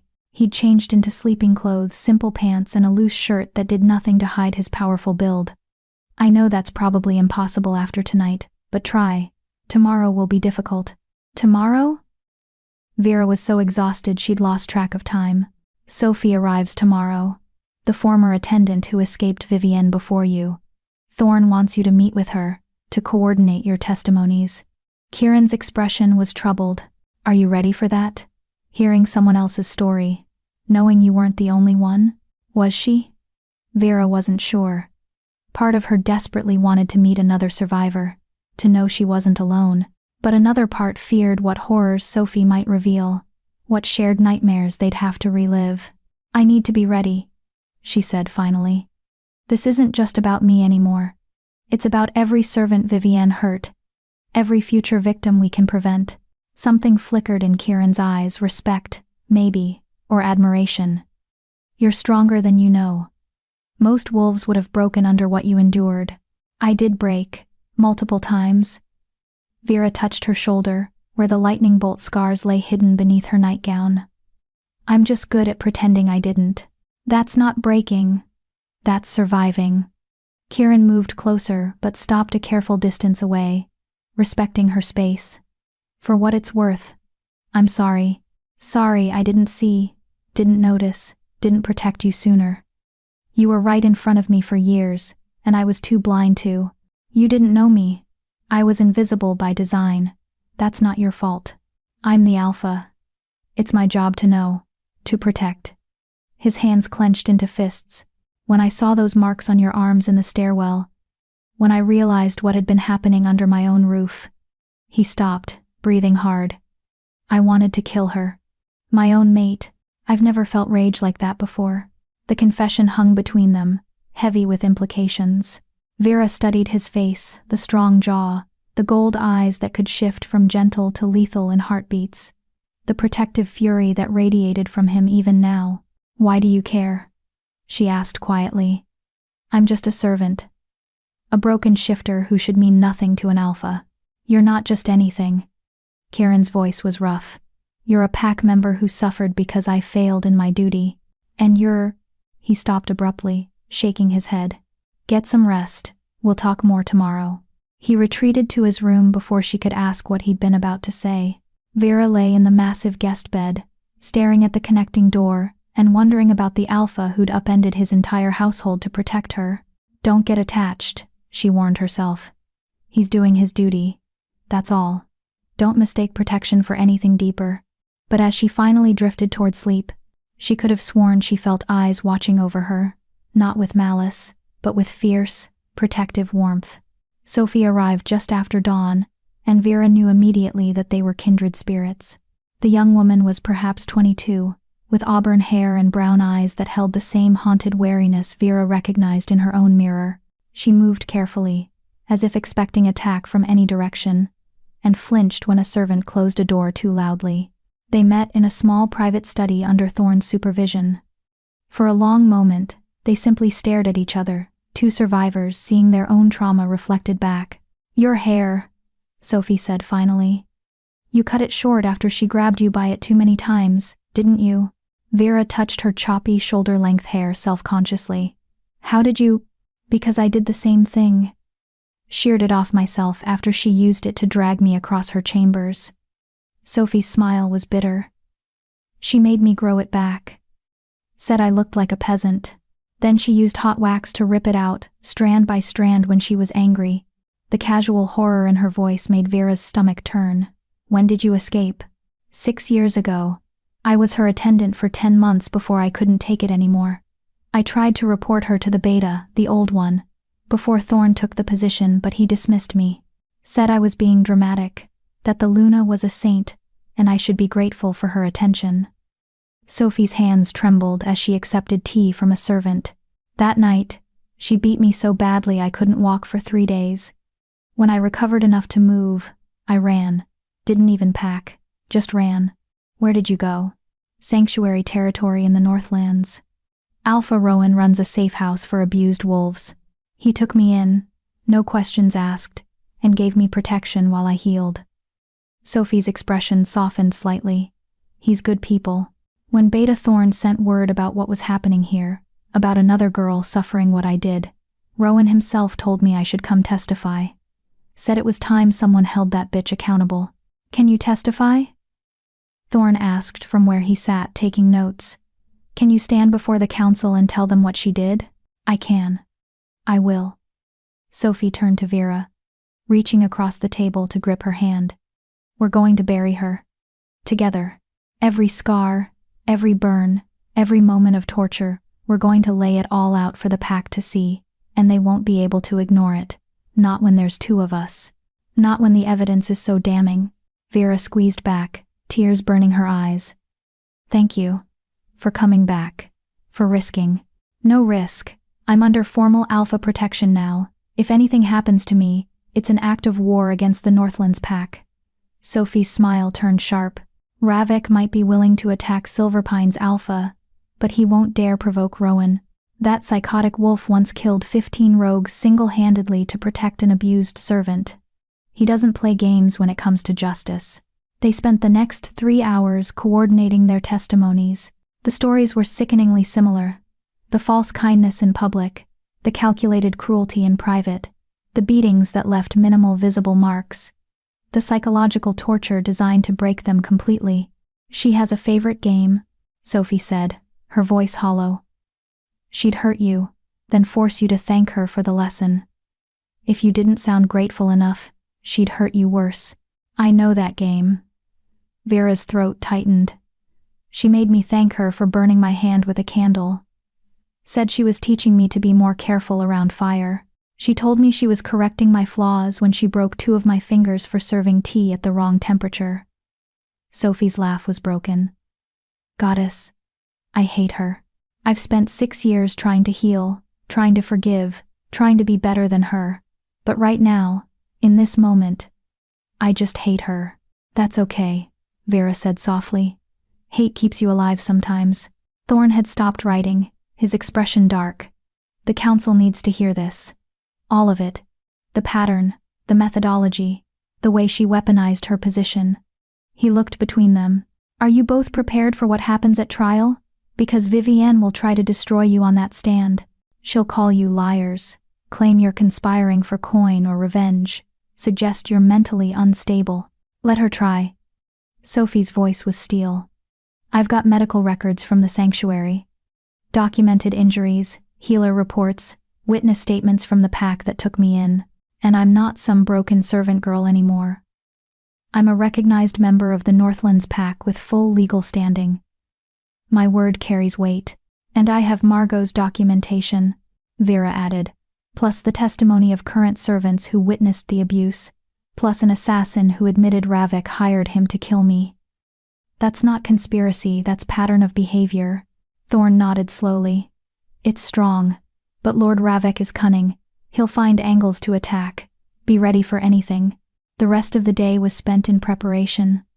Thorn coached them on how to testify, how to stay calm under hostile questioning, how to present their stories in a way that was compelling but not overly emotional. The council would be looking for facts, not hysteria. Kieran joined them for the evening session, and Vera watched him interact with Sophie, with the same protective gentleness he showed her. This was who he was. She realized an alpha who genuinely cared about his pack members, even the ones society deemed disposable. Your former beta, Kieran said to Sophie, his voice tight with anger. The one who dismissed your report, what was his name? Garrett. He left your service about 5 years ago, I heard. Took a position with a pack, in the Southern Territories. He'll answer for his failure. Kieran's eyes flashed gold. After the trial, I'm launching a full investigation into pack protocols. Every complaint that was dismissed, every report that was ignored, anyone who enabled Vivian's abuse will face consequences. That's going to be a lot of wolves, Sophie said quietly. The entire household staff saw things, even if they didn't understand what they were seeing, servants whispered. Guards noticed, but no one wanted to believe the Luna was capable of such things. Willful blindness is still complicity. Kieran's jaw set. This pack will learn to be better, to see better, to protect those who can't protect themselves. As evening fell, Sophie was settled in quarters near Vera's, also in the Alpha's wing, also heavily guarded. The two women sat together in Vera's sitting room, neither quite ready to be alone. Can I ask you something? Sophie said after a long silence. Your scars, the lightning bolt ones, those weren't from her, were they? No, those are from the night my parents died. I tried to shift for the first time, and it went wrong. Vera's hand went to her shoulder instinctively. My wolf got trapped. She's still there, I can feel her, but she can't emerge. Can you ever get her back? Maybe. Margot thinks the block is psychological. My mind shut down the transformation to protect me from emotional overload. If I could somehow work through that trauma, if I could feel safe enough to let go. Vera shrugged helplessly. But I've never felt that safe. Not since I was 14. You might, Sophie said gently. After the trial. After Vivienne is gone. You might finally feel safe enough to heal. Safe. Such a simple word. Such an impossible concept. But maybe, just maybe. Sophie was right. The night before the trial, Vera couldn't sleep. She stood at the window of her guest chamber, watching the moon rise over the mountains and trying to calm her racing heart. Tomorrow she would stand before the entire pack and expose Vivienne's cruelty. Tomorrow justice would finally hopefully be served. A soft knock made her turn. Kieran stood in the connecting doorway, his expression concerned. Can't sleep? How did you guess? I could hear you pacing through the wall. He moved into the room but kept his distance, always careful not to crowd her. Tomorrow will change everything. It's natural to be afraid. I'm not afraid of testifying. Vera turned back to the window. I'm afraid of failing, of the council not believing us, of Vivienne winning anyway, of 5 years of torture meaning nothing. Your suffering already means something. It means you survived. It means you were strong enough to speak up when others couldn't. Kieran moved to stand beside her, both of them staring out at the night. Whatever the council decides, your truth has been heard. That matters. Does it?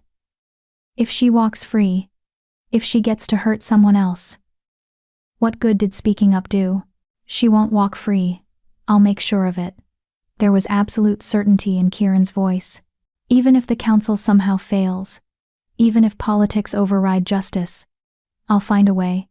I'll dissolve the marriage, send her back to her father, bar her from ever holding power again. She will not hurt another wolf under my protection. Vera turned to look at him, really look at him. In the moonlight, his features were sharp and beautiful, a warrior's face, but with gentleness in his eyes when he looked at her. Why do you care so much? And don't say duty. This goes beyond duty. Kieran was quiet for a long moment. When he spoke, his voice was rough. Do you believe in mate bonds? The question caught her off guard. Yes. I mean, they're real. Everyone knows that. They are, and they're sacred. When the goddess blesses a pairing, when two wolves recognize each other as true mates, it's… He stopped, struggling for words. It's everything. Soul-deep recognition, absolute certainty, the kind of bond that can't be faked or forced. You and Vivienne don't have that bond. No, we don't. Our marriage was arranged, and I accepted it because duty demanded it. But there was never a bond, never that recognition. His eyes met hers, and Vera's breath caught at the intensity there. Until I saw you in that stairwell. Until I touched your arm and felt my wolf rise in recognition. Until every instinct I possessed started screaming mine. The world tilted. What are you saying? Vera whispered. I'm saying that you're my true mate. Kieran's voice was raw with emotion. The goddess chose you for me, and I was too blind to see it until you were right in front of me, bleeding and terrified. I'm saying that every protective instinct, every moment of rage at what was done to you, it's because my soul recognized yours, and I failed to protect my own mate for 5 years. Vera couldn't breathe, couldn't think, couldn't process what he was telling her. True mates. But I'm broken, she managed. No wolf, no status, nothing to offer an alpha. You're everything. Kieran's hand rose slowly, giving her time to pull away, and cupped her cheek with devastating gentleness. You're strong and resilient and brave. You survived hell and came out fighting. And you're mine, my true mate, my equal. My Luna, if you'll have me after we sort out this mess. I don't. This is too much. I can't. I know it's too much, too soon. You've been traumatized for years. The last thing you need is pressure from me. Kieran dropped his hand, stepping back. I'm not asking for anything right now. I just wanted you to know. Wanted you to understand why I'll move heaven and earth to protect you. Why tomorrow's trial matters so much to me. You're not just a pack member I failed, you're my mate. And I will burn the world down before I let anyone hurt you again. Tears spilled down Vera's cheeks.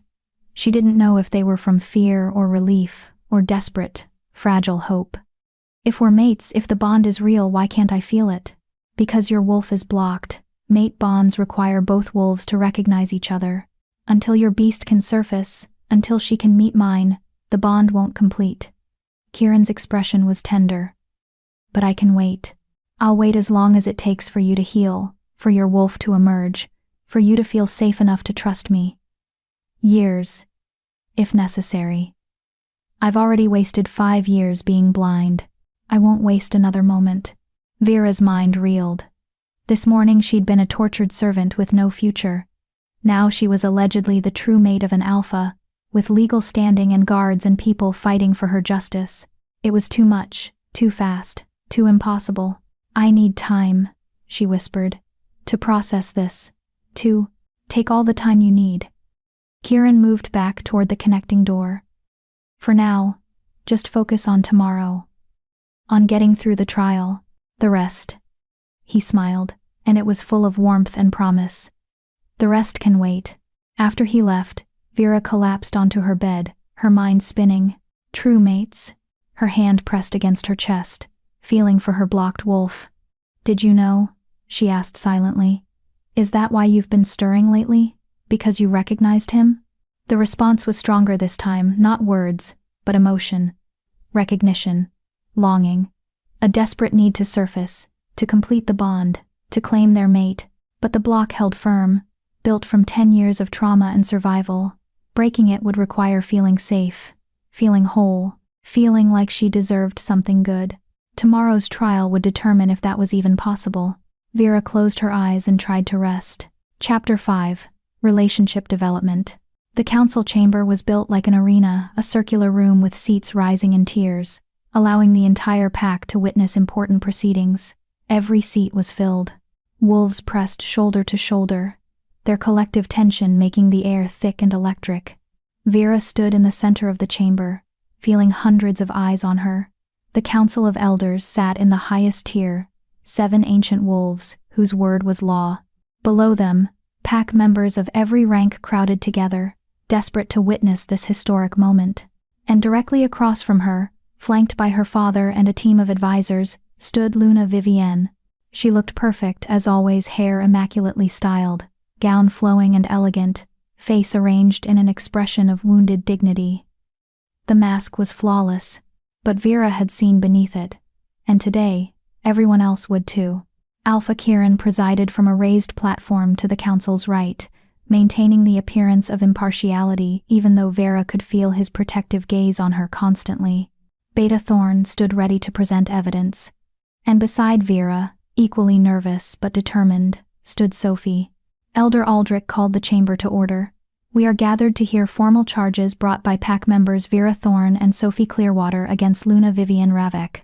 The charges include systematic abuse, torture, conspiracy to commit murder, and violation of Pack law regarding the treatment of servants. His grave voice carried through the chamber. These are serious accusations. Both sides will present evidence and testimony. The council will then deliberate and vote. Do both parties understand? Yes, Elder, Vera and Sophie said in unison. Yes, Elder, Vivienne said, her voice trembling with false emotion. Though I still cannot believe I must defend myself against such vicious lies. If they are lies, the truth will reveal it. Aldrich gestured to Thorn. Beta, present the evidence. What followed was brutal and methodical. Thorn laid out years of documentation, healer reports, witness testimonies, photographs of injuries. He called forward servants who'd heard screams from Vivienne's chambers, who'd seen unexplained bruises, who'd noticed how attendance under the Luna's care always seemed to deteriorate. Mabel testified with tears streaming down her weathered face. I knew that girl was suffering. I saw the marks, heard the cries, but I was a coward. I did nothing. And I'll carry that shame to my grave. Former servants came forward, 3 besides Sophie, each with their own horror stories. Burns, beatings, psychological torture designed to break them completely. The pattern was undeniable. Then came healer Margot's testimony about Vera's injuries, complete with detailed medical drawings that made several Pack members gasp in horror. The lightning bolt scars from her blocked transformation, the layer upon layer of abuse accumulated over nearly 5 years. No servant sustains these injuries through clumsiness, Margot stated firmly. This is systematic torture. I've treated battlefield wounds less severe than what this girl endured. Throughout it all, Vivienne's mask remained perfect. She shook her head sadly, dabbed at dry eyes with a handkerchief, played the role of wronged Luna to perfection, until Sophie took the stand. I was Luna Vivienne's attendant 6 years ago, Sophie said, her voice steady despite the tremor in her hands. She broke 2 of my fingers for serving tea at the wrong temperature. She ripped out my hair with hot wax when I looked at Alpha Kirin during a pack gathering. She burned me with pokers, beat me with a riding crop, and told me I was lucky she didn't kill me outright. Lies, Vivienne said sharply. You were dismissed for theft. You're clearly here seeking revenge. I have medical records. Sophie produced a thick folder. From the sanctuary territory where I fled. Healer reports documenting every injury, dated and witnessed. The healers noted that my injuries were consistent with long-term abuse, not accidents or self-infliction. Murmurs rippled through the crowd. This wasn't just one servant's word anymore. This was documented evidence from an outside territory with no reason to lie. Lord Ravek stood abruptly. This is clearly a conspiracy. These girls have coordinated their stories, manufactured evidence, all to bring down a Luna they're jealous of. Then explain the assassin, Kirin said coldly. The chamber fell silent. Thorn brought forward the mercenary who'd tried to kill Vera. The man looked haggard, his face bruised from his capture, but his testimony was clear. Lord Ravek hired me. Paid me 10 gold marks to kill the servant girl and make it look like suicide. Said she was spreading lies about his daughter and needed to be silenced. The assassin's voice was flat, resigned. I've done wet work before, but this felt wrong. A lord hiring murder over servant gossip? That's not normal. That's desperation. Ravek's face turned purple. This mercenary is clearly lying for clemency. The beta probably tortured a false confession from him. We have the gold marks, Thorn interrupted, holding up a pouch. Found in his possession, traced back to your personal treasury through the mint marks. We also have testimony from the inn where you met him, from the servant who delivered your message arranging the meeting. Would you like me to call them forward? The evidence was damning, undeniable. Even the council members who'd been skeptical were leaning forward now, their expressions grave. Your daughter tortured multiple servants, Kieran said, his voice carrying absolute authority through the chamber. When one of them finally spoke up, you attempted to have her murdered. These aren't accusations, these are facts, backed by documentation and witness testimony from multiple sources. My daughter is Luna of this pack, Ravek roared. You would believe servants over nobility? You would tear apart an alliance between our territories over the complaints of broken wolves who have rights under pack law? Elder Aldrich cut in sharply. Rights you seem to have forgotten in your arrogance. Both girls have been confirmed as shifters through healer examination. Their testimony is legally valid. Then the tests were falsified. Clearly this entire pack is conspiring. Careful, Lord Ravek. Aldrich's voice turned glacial. You're dangerously close to accusing this council of corruption. I suggest you think very carefully before making that claim. Ravek's mouth snapped shut, but his eyes promised murder. Now came the hardest part. Vera's personal testimony. She walked to the center of the chamber, feeling every eye on her. Her hands shook, but she forced them still. This was it. This was her moment to be heard. Tell us your story, Aldrich said gently. In your own words.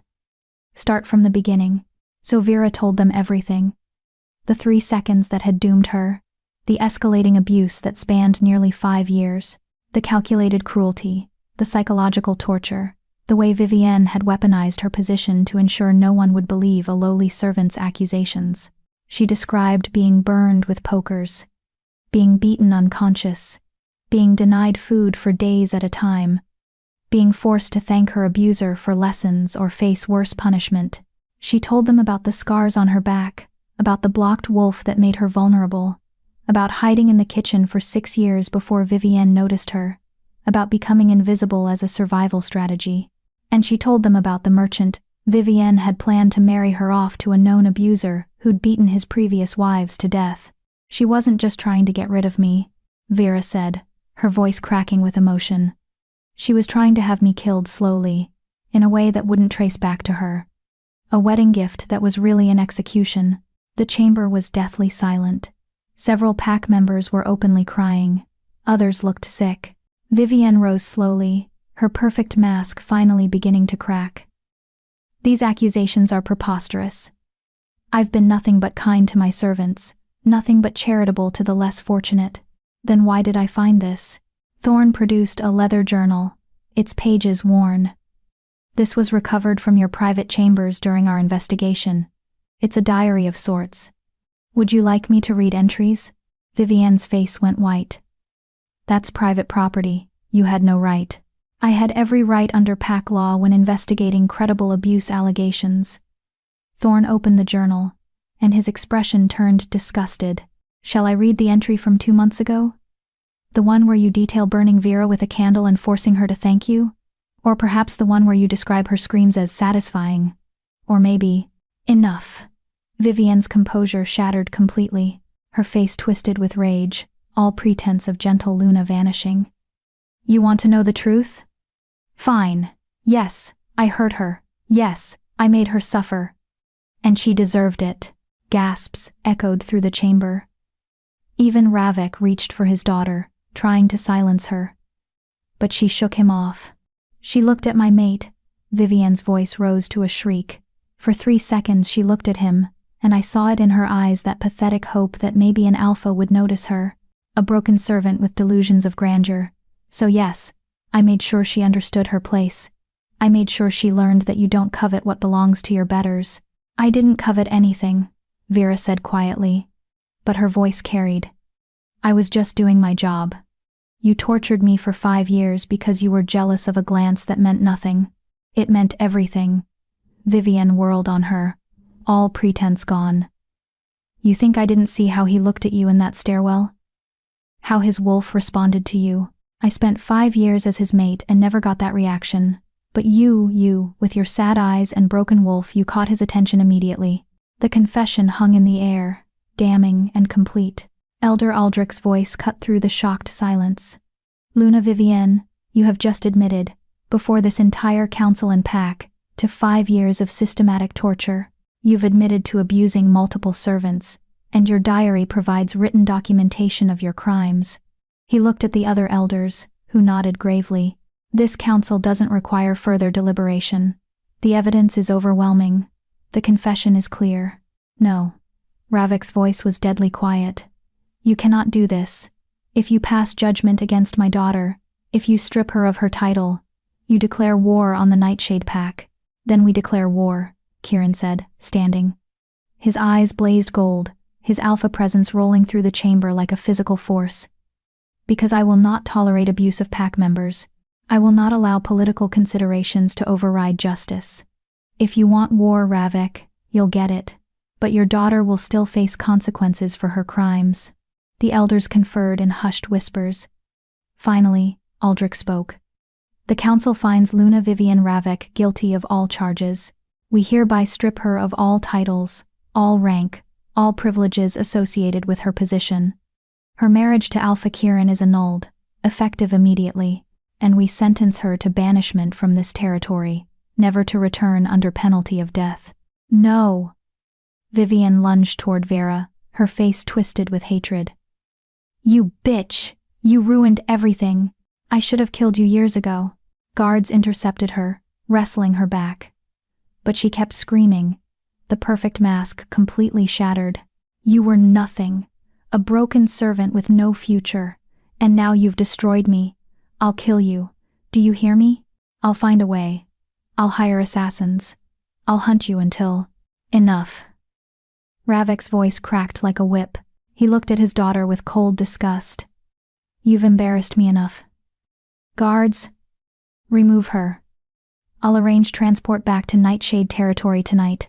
Father. Vivienne's voice turned pleading. Father, please. You can't abandon me. You brought this on yourself with your carelessness and stupidity.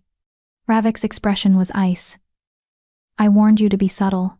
Instead, you documented your crimes in writing and confessed publicly. You're a liability I can no longer afford. The guards dragged Vivienne from the chamber, her screams echoing off stone walls. And just like that, it was over. The council dismissed the assembly. Pack members filed out in stunned silence, processing what they'd witnessed. Vera stood in the center of the chamber, her legs trembling, hardly able to believe it had actually happened. Justice. After 5 years. Finally, justice. Sophie grabbed her in a fierce hug, both of them crying. We did it, Sophie whispered. We actually did it. You both did, Kieran said, approaching slowly. His eyes were soft as they met Vera's. You were incredibly brave. Both of you.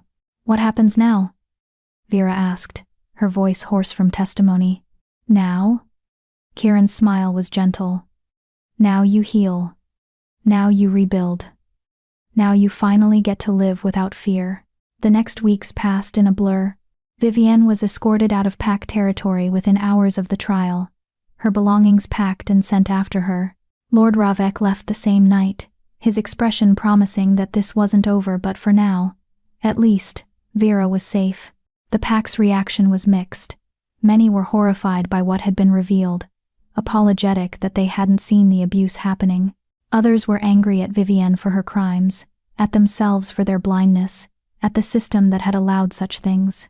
Kieran launched the promised investigation into pack protocols.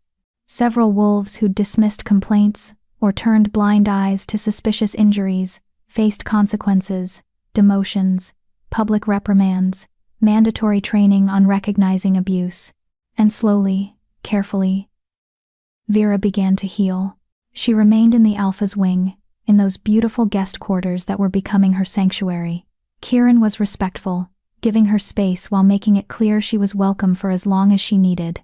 They saw each other daily, brief conversations over meals, quiet evenings in the shared sitting room, moments of tentative connection.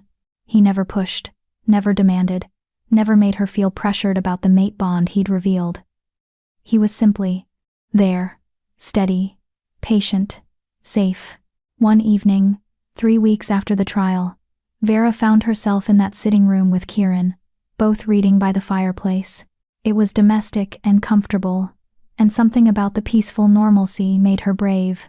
"Tell me about mate bonds," she said quietly. Kieran looked up from his book, surprise flickering across his features. "What do you want to know?" "Everything. How they work, what they feel like, why you're so certain about us." Vera set aside her own book. "I've heard stories, but I've never experienced one. My wolf is blocked, so I can't feel what you feel. Help me understand." Kieran was quiet for a long moment, choosing his words carefully. "It's like recognition at a soul-deep level. The moment I touched your arm in that stairwell, my wolf knew. Not intellectually, not through logic, just absolute certainty. This is my mate. This is my other half. This is the wolf the goddess chose for me. But you'd been married to Vivienne for 5 years. How did you not know she wasn't your mate?" "Because I didn't have a comparison. I knew our bond felt empty, that something was missing, but I attributed it to an arranged marriage. I thought maybe that was normal." His expression turned rueful. "Then I felt the real thing with you, and I realized what I'd been missing. It's the difference between candlelight and sunshine. You don't realize how dim one is until you experience the other." Vera processed this. "And it doesn't bother you? That I can't feel it back? That my wolf can't respond?" "It frustrates me sometimes," he admitted honestly. "Not because of you, but because I want you to experience what I feel. I want you to feel that certainty, that belonging. But I can wait. Your healing is more important than completing a bond. What if my wolf never emerges? What if the block is permanent? Then we'll figure it out together." Kieran leaned forward, his gold eyes intense. "Mate bonds are meant to enhance a relationship, not define it. I could fall in love with you, without the bond. I think I already am falling in love with you. Your strength, your resilience, your determination to protect others even after what you suffered. Those qualities have nothing to do with wolves or bonds, they're just you." Something warm unfurled in Vera's chest. "I don't know how to do this," she whispered. "How to trust someone, how to be vulnerable, how to believe someone could actually want me for more than—" "We'll go slow as you need." Kieran's voice was gentle. "Tell me what you need. What would make you feel safe?" Vera thought about it. Time, space, no expectations. And she hesitated, then pushed forward. "Maybe help with my wolf? If there's a way to work through the block, to access her again, I want to try. I'll arrange for specialists. Healers who work with trauma-blocked wolves, meditation instructors, anyone who might help." Kieran's expression turned thoughtful. "There's also something called mate pull therapy. When one mate's wolf calls to the others, it can sometimes help draw out a blocked beast. But it requires physical proximity touch, scent sharing, sometimes even—" He stopped, color rising in his cheeks. "Even what? Physical intimacy. Not necessarily sexual," he added quickly. "But contact. Holding, cuddling, that sort of thing. The more connected we are physically, the stronger the pull my wolf can exert on yours." Vera's heart raced at the thought. The idea of being touched had always meant pain before. But Kieran's touch had been gentle, careful, respectful. Maybe relearning touch through safety was part of healing. "Could we try the proximity thing?" Her voice was barely a whisper. Not everything, but maybe small things, to see if it helps. Kieran's eyes widened. "Are you sure, Vera? I don't want you to feel pressured." "I'm not. I'm scared," she admitted. "But I want to try. I want my wolf back. And the words caught in her throat. "I want to feel what you feel. I want to know if the bond is real for me too." Slowly, giving her every chance to pull away, Kieran moved to sit beside her on the couch. "Tell me if anything is too much. Promise? Promise." He held out his hand, palm up. An invitation, not a demand. Vera stared at it for a long moment, then carefully placed her hand in his. His fingers closed around hers, warm and gentle. And for the first time in 5 years, touch didn't mean pain. They sat like that for nearly an hour, just holding hands, while Vera's racing heart gradually slowed. This was safe. He was safe. Maybe healing was possible after all. The following weeks brought more progress. Kieran arranged for a healer specialized in trauma-blocked wolves, a kind elderly she-wolf named Isa who'd helped dozens of victims recover their beasts. She worked with Vera daily, using meditation and guided visualization to help her connect with her trapped wolf. "She's strong," Isa said after their first session. "Your wolf, she's been protecting you all these years, holding the trauma so you could survive. But she's ready to emerge now. She just needs to know it's safe." Vera also began spending more time with Kieran. Small touches became normal, a hand on her shoulder, his arm around her during movie nights, sitting close enough for their thighs to touch. Each contact built trust, taught her body that touch could be comfort instead of pain. One evening, 6 weeks after the trial, they were sitting together watching the sunset from his balcony. Kieran's arm was around her shoulders, and Vera was curled against his side, finally relaxed enough to enjoy the warmth of another body. "I felt her today," Vera said quietly. "During meditation with Isa, my wolf. She was right there, just beneath the surface. I almost shifted." Kieran's arm tightened around her. "That's incredible. What stopped you?" "Fear, I think. Fear that the transformation would hurt again, like it did when I was 14. Fear that I'd fail." Vera turned to look at him. "Isa says that completing the mate bond might give me the final push I need. That feeling your wolf's presence might help mine fully emerge. And how do we complete the bond?" Vera took a shaky breath. "We'd need to go through a claiming ceremony, and then..." Heat flooded her cheeks. "Then we'd need to consummate it. The mate bond requires that level of connection to fully form." Kieran was very still. "Vera, I need you to be absolutely certain about what you're saying. Because I want that goddess. I want that more than anything. But not if you're doing it just to access your wolf. Not if you're forcing yourself because you think you owe me. I need you to want me. Not just what I can give you. I do want you." The admission felt huge, terrifying. "I've been falling for you for weeks now. The way you're patient with me. The way you've never pushed. The way you look at me like I'm precious instead of broken. I want the bond. I want you. I'm scared of the physical part. We can take it slow. We can stop at any point. We can..." Kieran cupped her face gently. "We can do whatever you need to feel safe. There's no rush, no pressure. Even if it takes years to get to that point, I'll wait. I don't want to wait years." Vera leaned into his touch.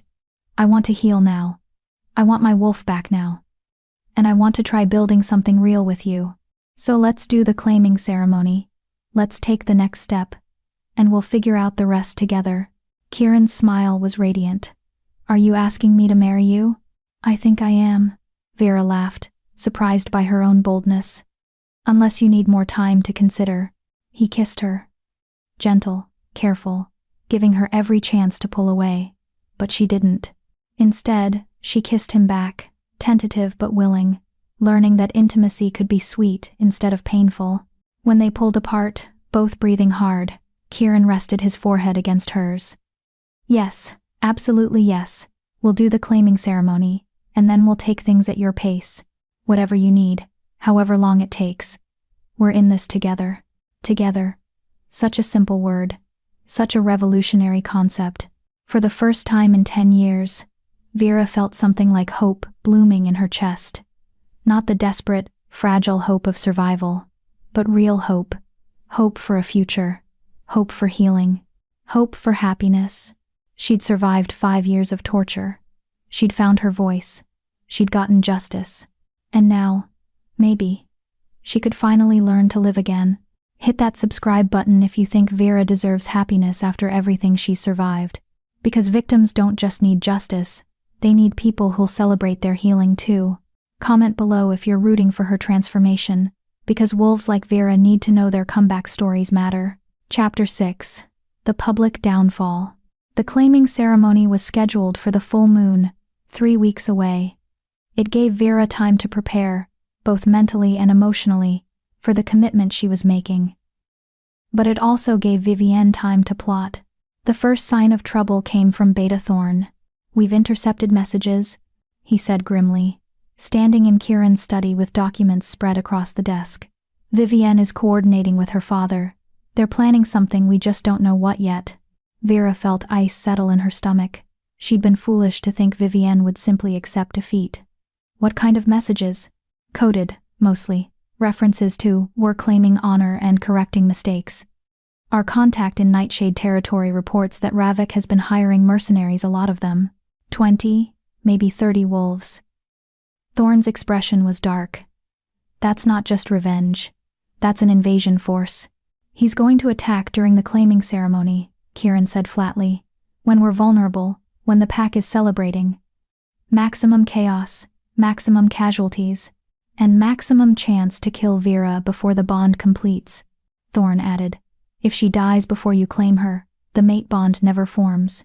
You'd be free to make another political marriage, and Ravik could negotiate for Vivienne's return." Vera's hands clenched into fists. "So, what do we do? Cancel the ceremony? Run?" "We set a trap." Kieran's smile was cold and predatory. "If they're planning to attack during the ceremony, let's give them exactly what they expect. A public celebration, seemingly undefended, too tempting to resist. But we'll have our own forces hidden and ready. When they make their move, we'll be waiting." "You want to use the ceremony as bait?" Vera's voice rose. "Use me as bait? I want to end this threat permanently," Kieran corrected. "Ravik won't stop. Vivienne won't stop. They'll keep coming, keep plotting, keep trying to kill you until either they succeed or we eliminate them as threats. Better to face them on our terms, in our territory, where we control the battlefield." It made tactical sense. But the thought of her claiming ceremony, what should be a sacred, joyful moment, turning into a battlefield, made Vera sick. "What if innocents get hurt?" she asked quietly. "Pack members who are just there to celebrate? We'll evacuate non-combatants before the attack begins. Thorn's intelligence network will give us warning." Kieran moved to her side, his presence warm and reassuring. "I know this isn't the ceremony you dreamed of, but it's the only way to ensure we actually get a future together." Vera closed her eyes, thinking, then nodded. "Okay. We do this. But I want to help plan the defense. I'm not just going to stand there looking pretty while everyone else fights for me." Thorn raised an eyebrow. "You're not a trained warrior." "No. But I have other skills." Vera met his gaze steadily. "I'm invisible, remember? I can move through a crowd without being noticed. And my blocked wolf Isa thinks the reason I can sense hostile intent before it manifests is because my beast is compensating for being unable to surface. She's feeding me information through other channels. If assassins infiltrate the ceremony, I'll know. I can warn you before they strike." The two men exchanged glances. Finally, Kieran nodded. "All right. You'll be part of the security team, but you stay close to me at all times. And at the first sign of serious danger, you run." "Understood?" "Understood." The next 3 weeks were a whirlwind of preparation. Publicly, the pack prepared for a celebration, decorations, feast preparations, invitations sent to neighboring allied territories. But privately, Kieran's warriors trained for battle. Defensive positions were established, escape routes planned, weapons hidden throughout the ceremonial grounds. Sophie returned to help, bringing several wolves from the Northlands pack as reinforcements. "Alpha Rowan sends his regards," she said, grinning. "Also 20 of his best fighters. He's very invested in making sure Vivienne doesn't get a second chance to hurt anyone." Vera also continued her work with healer Isa, desperately trying to access her blocked wolf before the ceremony. Every session brought her closer. She could feel her beast now, could sense her presence like a second heartbeat. But the final breakthrough remained elusive. "Don't force it," Isa advised. "Your wolf will emerge when you feel truly safe, when your mind and body believe you're no longer in danger. Pushing too hard will just reinforce the block." But time was running out. The full moon approached, bringing with it the claiming ceremony and the inevitable attack. 2 nights before the ceremony, Kieran found Vera standing on the balcony of her chambers, staring at the moon. "Can't sleep?" he asked, moving to stand beside her. "Too much to think about." Vera leaned against the railing. In 2 days, either we complete our bond and I finally get my wolf back, or Vivienne succeeds in killing me, and this whole nightmare starts over for someone else. She won't succeed. Kieran's voice was absolute certainty. I won't let her. You can't promise that. In battle, anything can happen. Then let me promise this instead. Kieran turned her to face him, his hands gentle on her shoulders. Whatever happens, you won't face it alone. My wolf and I will fight for you with everything we have. And if the worst happens, if they somehow get past our defenses, you run. You survive. You live the life you deserve, even if I'm not there to share it. Tears burned Vera's eyes. That's not comforting. It's not meant to be. It's meant to be true. He pulled her into his arms, and she went willingly, burying her face in his chest. But I don't plan on dying. I plan on claiming you properly, completing our bond, and spending the next 50 years making up for the 5 years you suffered. 50 years? Vera's voice was muffled against his shirt. At minimum. I'm a possessive wolf, and now that I've found my mate, I'm not letting go easily. His voice softened. I love you, Vera. I know we've only had weeks together, but I love you. Your strength, your courage, your determination to protect others even after everything you've been through. You're extraordinary. Vera pulled back to look at him, her vision blurred with tears. I love you too. I didn't think I'd ever feel this way about anyone. I thought Vivienne broke that part of me. But you, she touched his face wonderingly, you make me believe in good things again. They kissed then, deeper than before, with growing heat and need. Kieran's hands stayed respectful, never wandering, always giving her control. But the passion was there, building between them like a living thing. 2 more days, he murmured against her lips. Then you're mine. Officially, legally, in every way that matters. 2 more days, she agreed. We just have to survive 2 more days. The day of the ceremony arrived bright and clear. The full moon would rise at sunset, and the claiming would take place under its light tradition for mate bonds, meant to bring the goddess's blessing. Vera spent the morning in preparation rituals. Female pack members she'd never spoken to before came to help her bathe, dress, and style her hair. It should have been overwhelming, but their genuine kindness and excitement made it bearable. You're going to be a wonderful Luna, one young she-wolf said shyly as she wove flowers into Vera's hair. What you did, speaking up about the abuse, it was so brave. You've already made this pack better. The dress they'd prepared for her was beautiful, simple, but elegant. White silk that flowed like water and left her scarred shoulders bare. For the first time in her life, Vera didn't try to hide the lightning bolt marks. They were part of her story, part of her strength. Sophie helped her with the final touches, her expression bittersweet. You look beautiful. Kieran's going to lose his mind when he sees you. Thank you. Vera squeezed her friend's hand. For everything. For coming back, for testifying, for being here today. I couldn't have survived this without you. Yes, you could have. You're stronger than you know. Sophie's smile turned mischievous. But I'm glad I could help, and I'm glad I'll be here to watch that bitch get what's coming to her when she makes her move, because they all knew she would. The question wasn't if Vivienne would attack, but when. As sunset approached, pack members began gathering in the ceremonial clearing, a beautiful space in the forest, ringed by ancient trees and overlooked by the mountains. Torches lined the perimeter, casting dancing shadows. A raised platform in the center would serve as the claiming stage. Vera's enhanced senses picked up the hidden warriors positioned throughout the trees. Archers on elevated platforms. Fighters concealed behind false brush. Even the elderly and young had been armed with basic weapons, just in case. Everyone was ready. She stood at the edge of the clearing with Thorn, waiting for her cue to enter. Her heart pounded against her ribs, but not from fear, from anticipation. In minutes, she would walk to that platform. Kieran would claim her before the goddess and the pack, and their bond would finally begin to form. If we survive that long, they're here, Thorn murmured, his hand going to his weapon. I can smell them. Upwind, trying to hide their scent, but there's too many. At least 30 hostiles surrounding the clearing.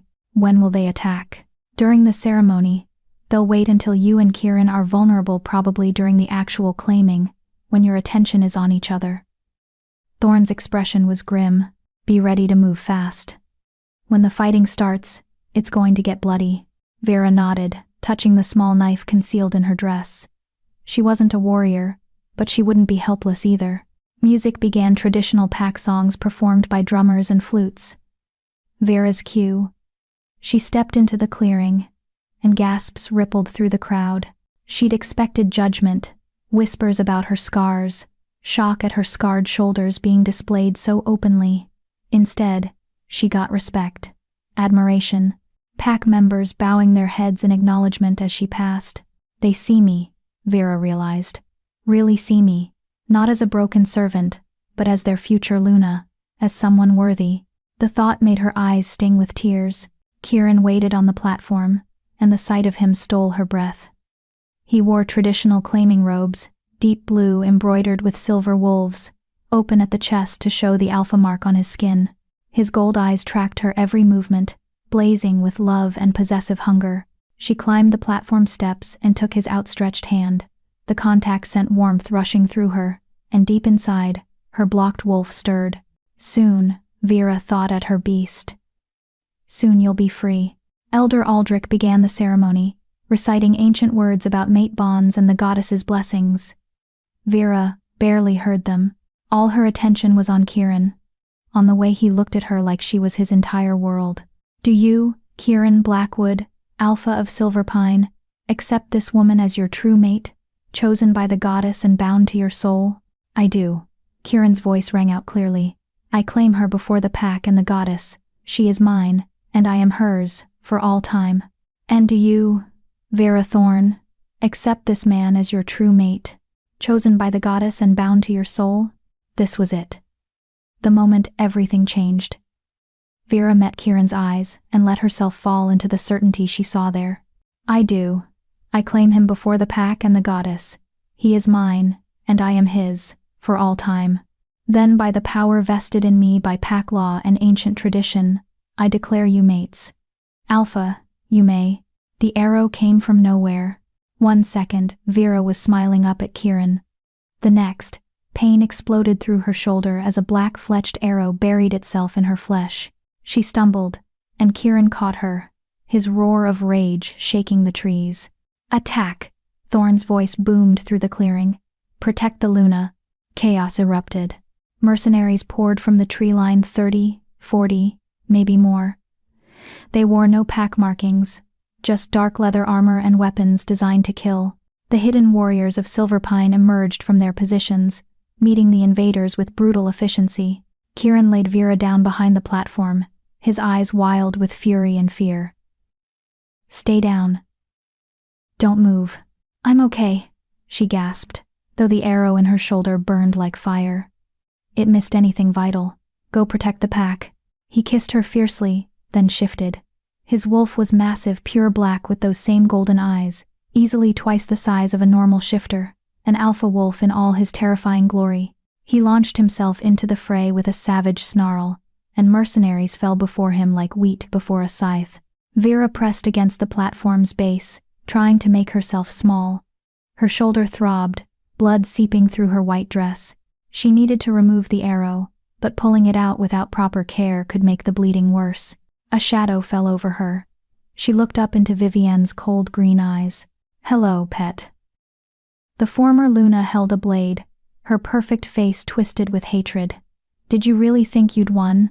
Did you think I'd just let you take my place? You lost your place when you tortured innocent wolves, Vera said, forcing strength into her voice despite the pain. The council stripped your title. You have no claim here. Nah. I have every claim, Vivienne shrieked. I was Luna. I was perfect. And you broken, pathetic thing, you stole everything from me. She lunged. Vera rolled sideways, crying out as the arrow in her shoulder caught on the platform. Vivienne's blade missed by inches. Guards! Vera screamed. Thorne! But the fighting was too loud, too chaotic. No one heard her. Vivienne advanced, her smile vicious. No one's coming to save you this time. It's just you and me, like old times. Except now I don't have to be careful about marks. Now I can finally finish what I should have done years ago. Vera's hand closed around the knife at her belt. You won't win. Even if you kill me, Kieran will hunt you to the ends of the earth. Then I'll kill him too. Kill you both. Escape in the chaos. And start over somewhere else. Vivienne raised her blade. Goodbye, Vera. Give my regards to your pathetic dead parents. The mention of her parents, the casual cruelty of it, snapped something inside Vera. Rage, pure and incandescent, flooded through her. And in response, her blocked wolf roared.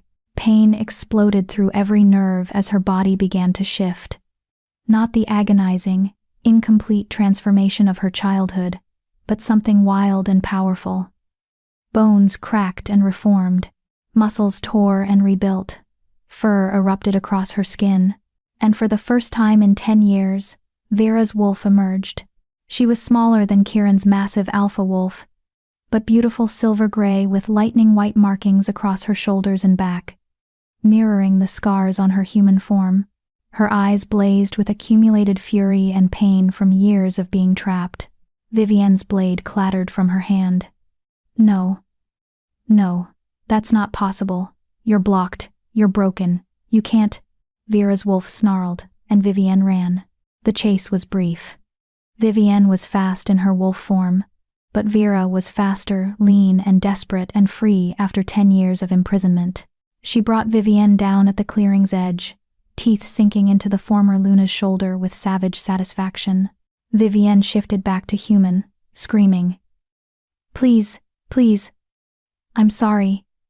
I'll leave. I'll never come back. Just let me go. Too late. Kieran's massive wolf appeared beside Vera's, his presence a wall of alpha dominance. Around them, the battle was ending, mercenaries dead or fleeing, pack warriors securing the clearing, and every surviving wolf was watching this moment, watching as the broken servant girl, now transformed, held her torturer at her mercy. Vera shifted back to human, naked and bloody but triumphant. Her shoulder still bled from the arrow wound, but she barely felt it.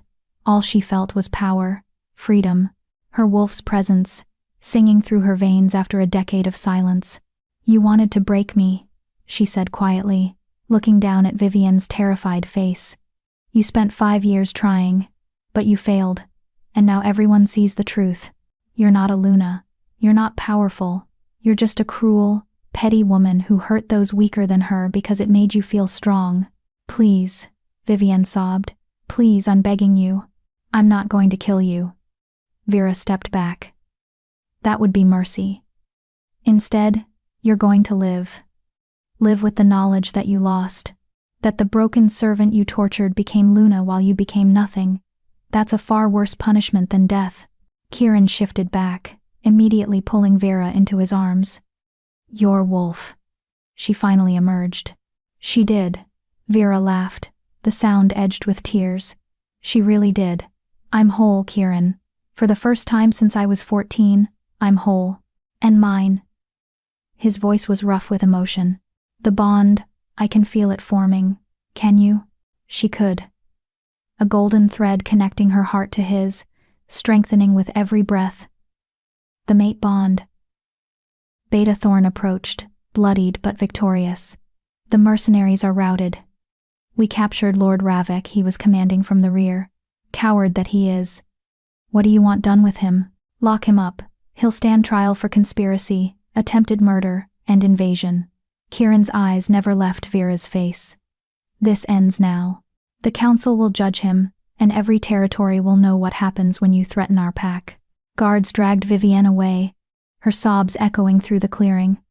Ravek was brought forward in chains, his face purple with impotent rage. But Vera barely noticed. All her attention was on Kieran, on the bond humming between them, on the future that suddenly seemed possible. Should we finish the ceremony? She asked, gesturing to her bloodied state. I'm not exactly dressed for it anymore. Kieran laughed, the sound full of relief and joy. You're perfect exactly as you are. But yes, let's finish this properly. Elder Aldrich? The old wolf stepped forward, shaking but smiling. The claiming has been witnessed. The bond has begun to form. All that remains is the sealing. He produced a ceremonial blade and made a small cut on Kieran's palm, then did the same to Vera's. They pressed their bleeding hands together, and power surged between them, the mate bond locking into place with an almost audible click. Vera gasped as emotions flooded through her. Love, fierce and possessive, pride in her strength, joy at her wolf's emergence, and beneath it all, absolute certainty that they belonged together. "I can feel you," she whispered. "Your wolf, your emotions, everything. It's overwhelming. You'll adjust." "And Vera?" Kieran pulled her closer, his smile radiant. "Welcome home." The pack erupted in cheers. Warriors raised weapons in salute, and under the light of the full moon, the new Luna of Silverpine finally claimed her place. Chapter 7. Healing and Ascension, Part 1. The next morning, Vera woke wrapped in Kieran's arms, every muscle in her body screaming in protest. The transformation had been brutal after 10 years of blockage, and the arrow wound in her shoulder throbbed with each heartbeat. But beneath the pain was something extraordinary, the constant thrumming presence of her wolf, awake and alert after a decade of silence. "We're free," her beast whispered in her mind, the first clear words she'd heard from her wolf since she was 14. "We survived. We're whole." "Good morning, Luna." Kieran's voice was rough with sleep, his arms tightening around her. "How are you feeling?" "Like I got trampled by a herd of elk, and then put back together wrong." Vera shifted carefully, testing her shoulder's range of motion. Healer Margot had treated the arrow wound after the ceremony, but it would take days to fully heal. But also, incredible? "My wolf is talking to me, Kieran. Actually forming words, not just sending emotions. I'd forgotten what that felt like." "Your wolf is magnificent." Kieran pressed a kiss to her temple. "Silver gray with lightning markings. She's perfect, just like you." Vera turned in his arms to face him, studying the alpha who'd upended her entire world.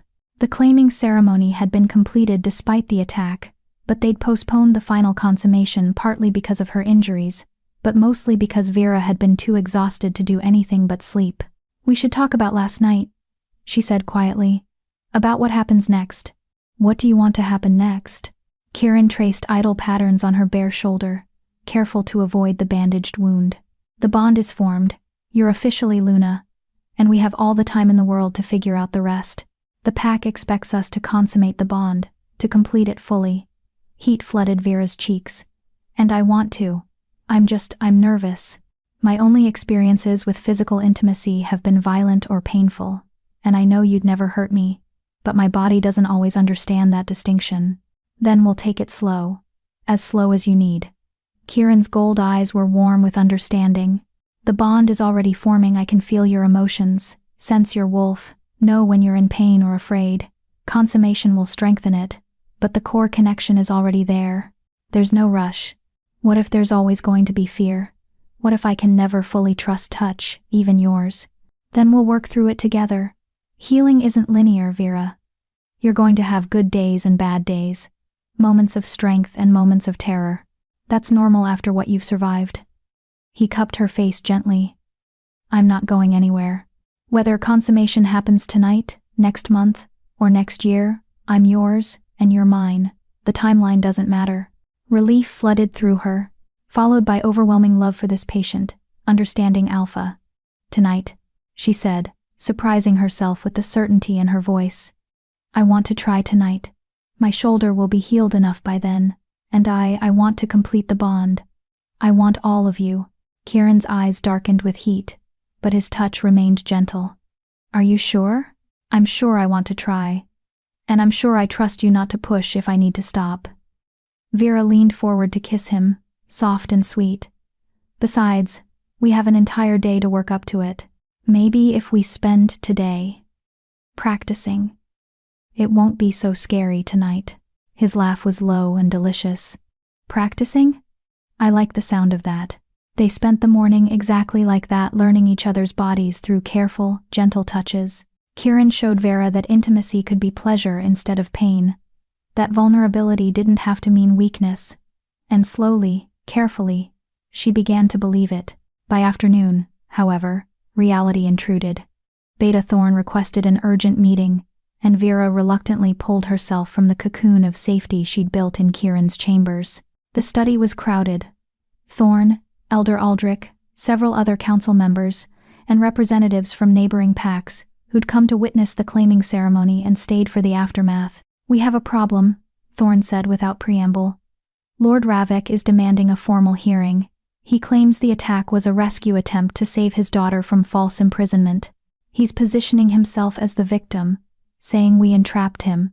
"That's absurd," Vera said, her voice sharp with anger. "He hired assassins to kill me weeks before the ceremony. We have the mercenaries' testimony, which Ravik claims was coerced." Elder Aldrich's expression was troubled. He's technically within his rights to demand a hearing, and several neutral territories are calling for one as well.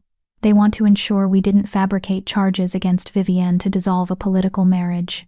"So we give them a hearing." Kieran's voice was cold.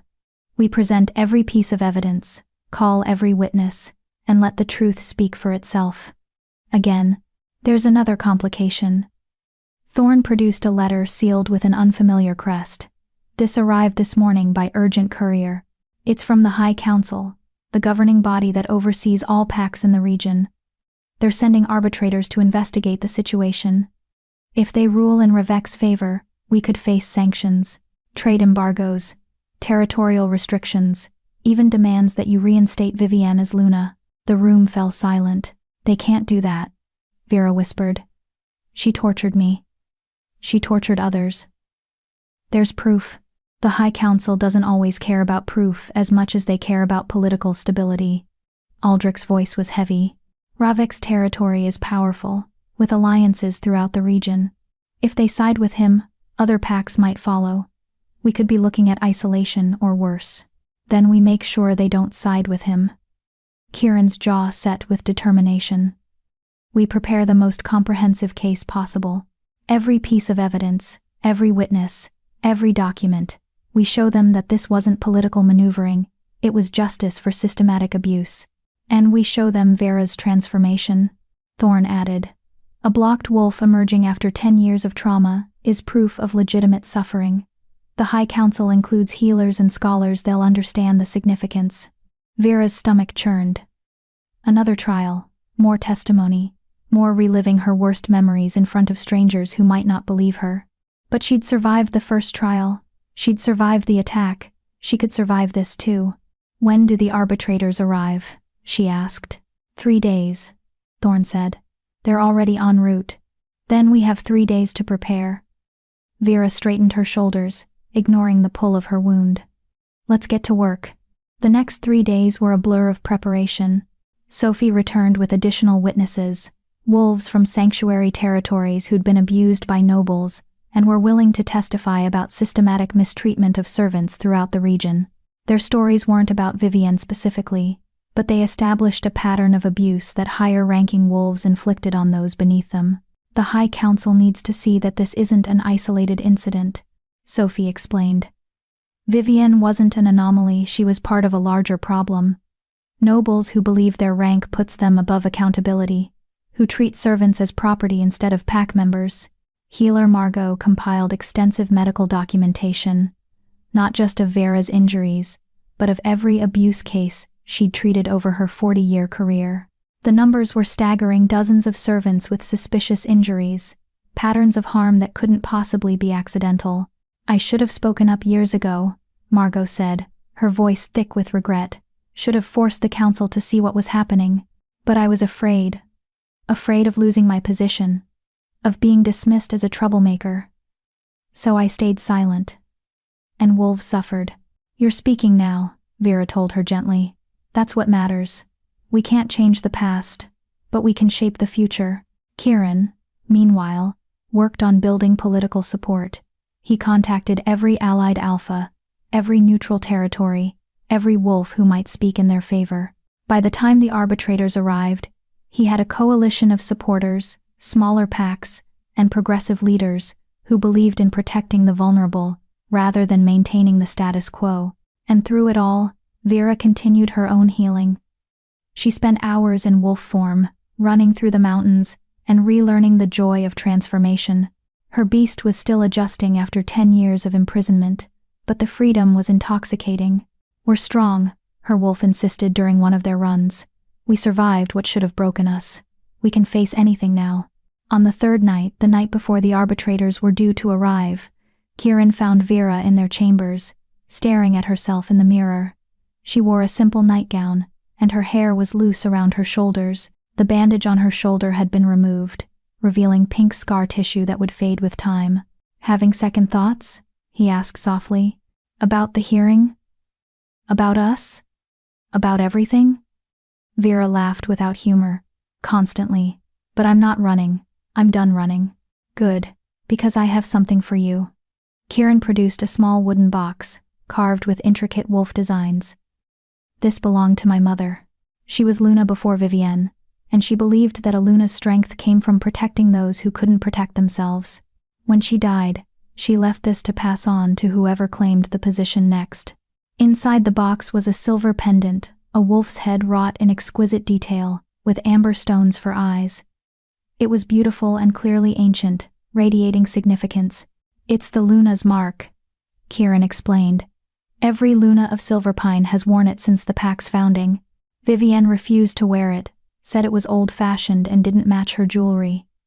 But you," he lifted the pendant carefully, "you embody everything this represents. Strength, protection, justice. I'd be honored if you'd wear it." Tears pricked Vera's eyes as Kieran fastened the chain around her neck. The pendant settled against her chest, warm and right, as if it had been waiting for her. "I don't know how to be a Luna," she whispered. "I was a servant 3 months ago.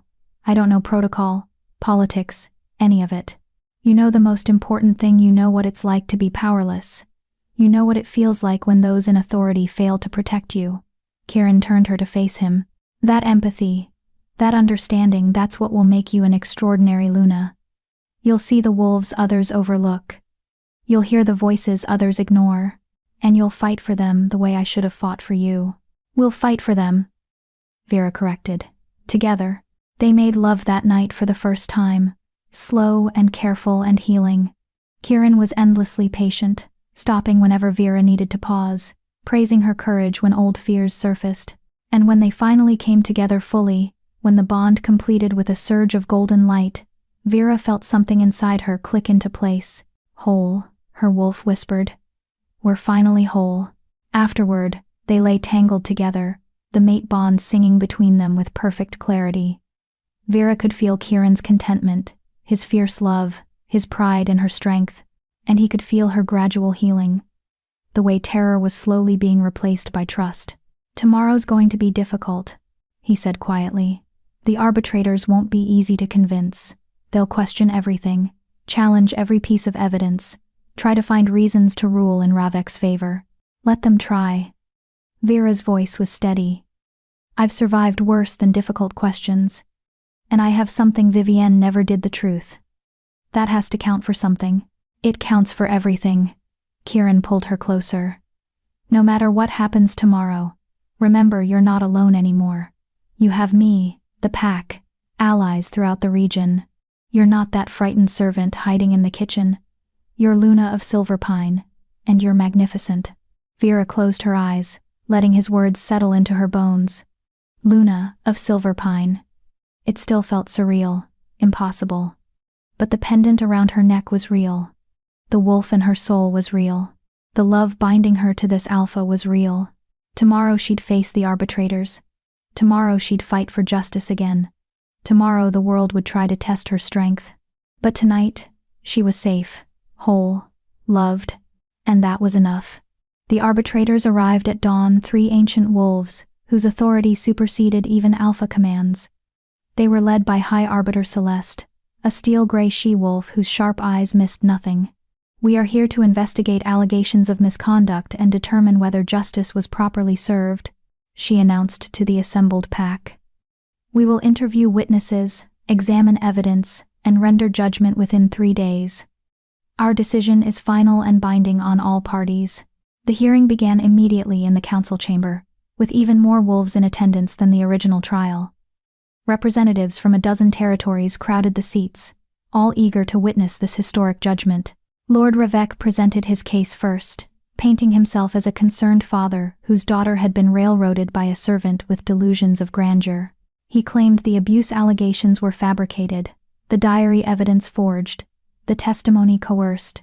"My daughter is not perfect," he said smoothly. "She may have been strict with servants, as is her right as Luna. But torture? Systematic abuse? These are the fantasies of a disturbed girl who saw an opportunity to elevate her position by destroying my daughter's reputation." "And the assassination attempt?" Arbiter Celeste asked. "The mercenary who confessed to being hired by you?" "A lie told for clemency. I never hired anyone. The servant girl likely hired him herself and paid him to implicate me, a false flag to make her story more believable." Ravek's expression was earnest, convincing. "Think about it logically. Why would I risk war, risk everything, over a servant? It makes no sense unless the entire situation is fabricated." Several pack members murmured agreement. Vera's stomach twisted with fear. He was good, persuasive, making her sound like a manipulative liar rather than a victim. Then it was their turn to present evidence. Thorne methodically destroyed Ravek's arguments. He presented the gold marks traced to Ravek's treasury. He called forward witnesses from the inn where Ravek had met the assassin. He showed how Vivienne's diary handwriting matched samples from official documents she'd signed as Luna. Margot testified about the medical impossibility of Vera's injuries being self-inflicted or accidental. Sophie and the other former servants testified about their own abuse, creating an undeniable pattern, and then Vera herself took the stand. "Tell us your story," Arbiter Celeste said. "From the beginning. Leave nothing out." So Vera told it again. Every detail, every moment of horror, every scar earned through 5 years of torture. But this time, she had something new to add: the story of her blocked wolf's emergence. "For 10 years my beast was trapped inside me. Healers said the trauma block would only break if I felt truly safe, truly protected. But how could I feel safe when the person who should have protected me, the Luna, was my abuser?" Vera's voice rang through the chamber. "It wasn't until Alpha Kieran intervened, until I finally had someone fighting for me instead of against me, that my wolf could emerge. That transformation is proof that my suffering was real. You can't fake a trauma block breaking. You can't manufacture the kind of psychological healing required for a blocked wolf to surface." She shifted then, right there in the chamber, letting the arbitrators see her silver-gray wolf with its lightning markings. Gasps echoed through the crowd. Transforming during formal proceedings was technically forbidden, but no one moved to stop her. "Show them," her wolf urged. "Show them what we survived." Vera shifted back, standing naked and unashamed before hundreds of witnesses. Let them see her scars. Let them see the evidence written on her skin. "This is what 5 years of torture looks like," she said quietly. "These marks are my truth, and no amount of political maneuvering can erase them." Arbiter Celeste was silent for a long moment. Then she gestured for Vera to sit. "We will deliberate and render judgment tomorrow." The chamber cleared slowly, wolves whispering amongst themselves. Kieran pulled Vera into his arms the moment they were back in their chambers, his whole body shaking. "That was incredible," he breathed. "Shifting in the chamber, showing your scars, you were fearless." "I was terrified," Vera admitted. "But I'm done hiding, done being ashamed. If the arbitrators rule against us anyway, at least everyone will know the truth. They won't rule against us. They can't. The evidence is too strong." But Vera wasn't so sure. She'd learned long ago that truth and justice didn't always align. All they could do now was wait. The next day passed in agonizing slowness. The arbitrators deliberated behind closed doors, calling forward occasional witnesses for clarification but revealing nothing of their thoughts. Vera spent the time with Sophie and the other abuse survivors, finding comfort in their shared strength. They'd all suffered at the hands of those more powerful. They'd all found ways to survive. And now, together, they were demanding change. "Regardless of what the arbitrators decide," Sophie said firmly, "this conversation is happening now. Other territories are watching. Other servants are seeing that they can speak up. Even if justice fails this time, we've planted seeds that will grow." "Justice won't fail," Vera said, trying to convince herself as much as Sophie. "It can't." But as the sun set on the second day, doubt crept in. What if the arbitrators valued political stability over truth? What if they decided one servant's suffering wasn't worth the chaos of holding a noble accountable? We survived 5 years of torture, her wolf reminded her. We'll survive this too. That night, wrapped in Kieran's arms, Vera finally allowed herself to cry. For the girl she'd been, for the years stolen from her, for the fear that even now, justice might slip through her fingers. Whatever happens tomorrow, Kieran murmured into her hair, you're still Luna. You're still my mate. And you're still the strongest wolf I've ever known. No arbiter can take that away. Vera held on to those words as sleep finally claimed her. Tomorrow would bring judgment. Tomorrow would determine whether her suffering meant anything. Tomorrow would show whether the world was ready to change. Chapter 8. Healing and Ascension. Part 2. The council chamber was packed to capacity when the arbitrators emerged to deliver their judgment. Vera stood beside Kieran on the platform, Sophie and the other survivors arrayed behind them in a show of solidarity. Across the chamber, Lord Ravik waited with his advisors, his expression confident. High Arbiter Celeste surveyed the crowd with her sharp gray eyes before speaking. We have reviewed all evidence, interviewed witnesses, and consulted with healers and legal scholars throughout the region. This case has been complex, touching on issues of rank, privilege, and the treatment of those society deems powerless. Our judgment will set precedent for generations to come. Vera's hand found Kieran's, their fingers intertwining. Through the mate bond, she felt his steady strength, his unwavering faith in her. In the matter of Luna Vivienne Ravik, Celeste continued, her voice carrying through the silent chamber. We find the evidence of systematic abuse to be overwhelming and incontrovertible. Medical documentation, witness testimony from multiple sources, and the accused's own written confession in her diary paint a clear picture of calculated cruelty spanning nearly 5 years. Ravik's confident expression flickered.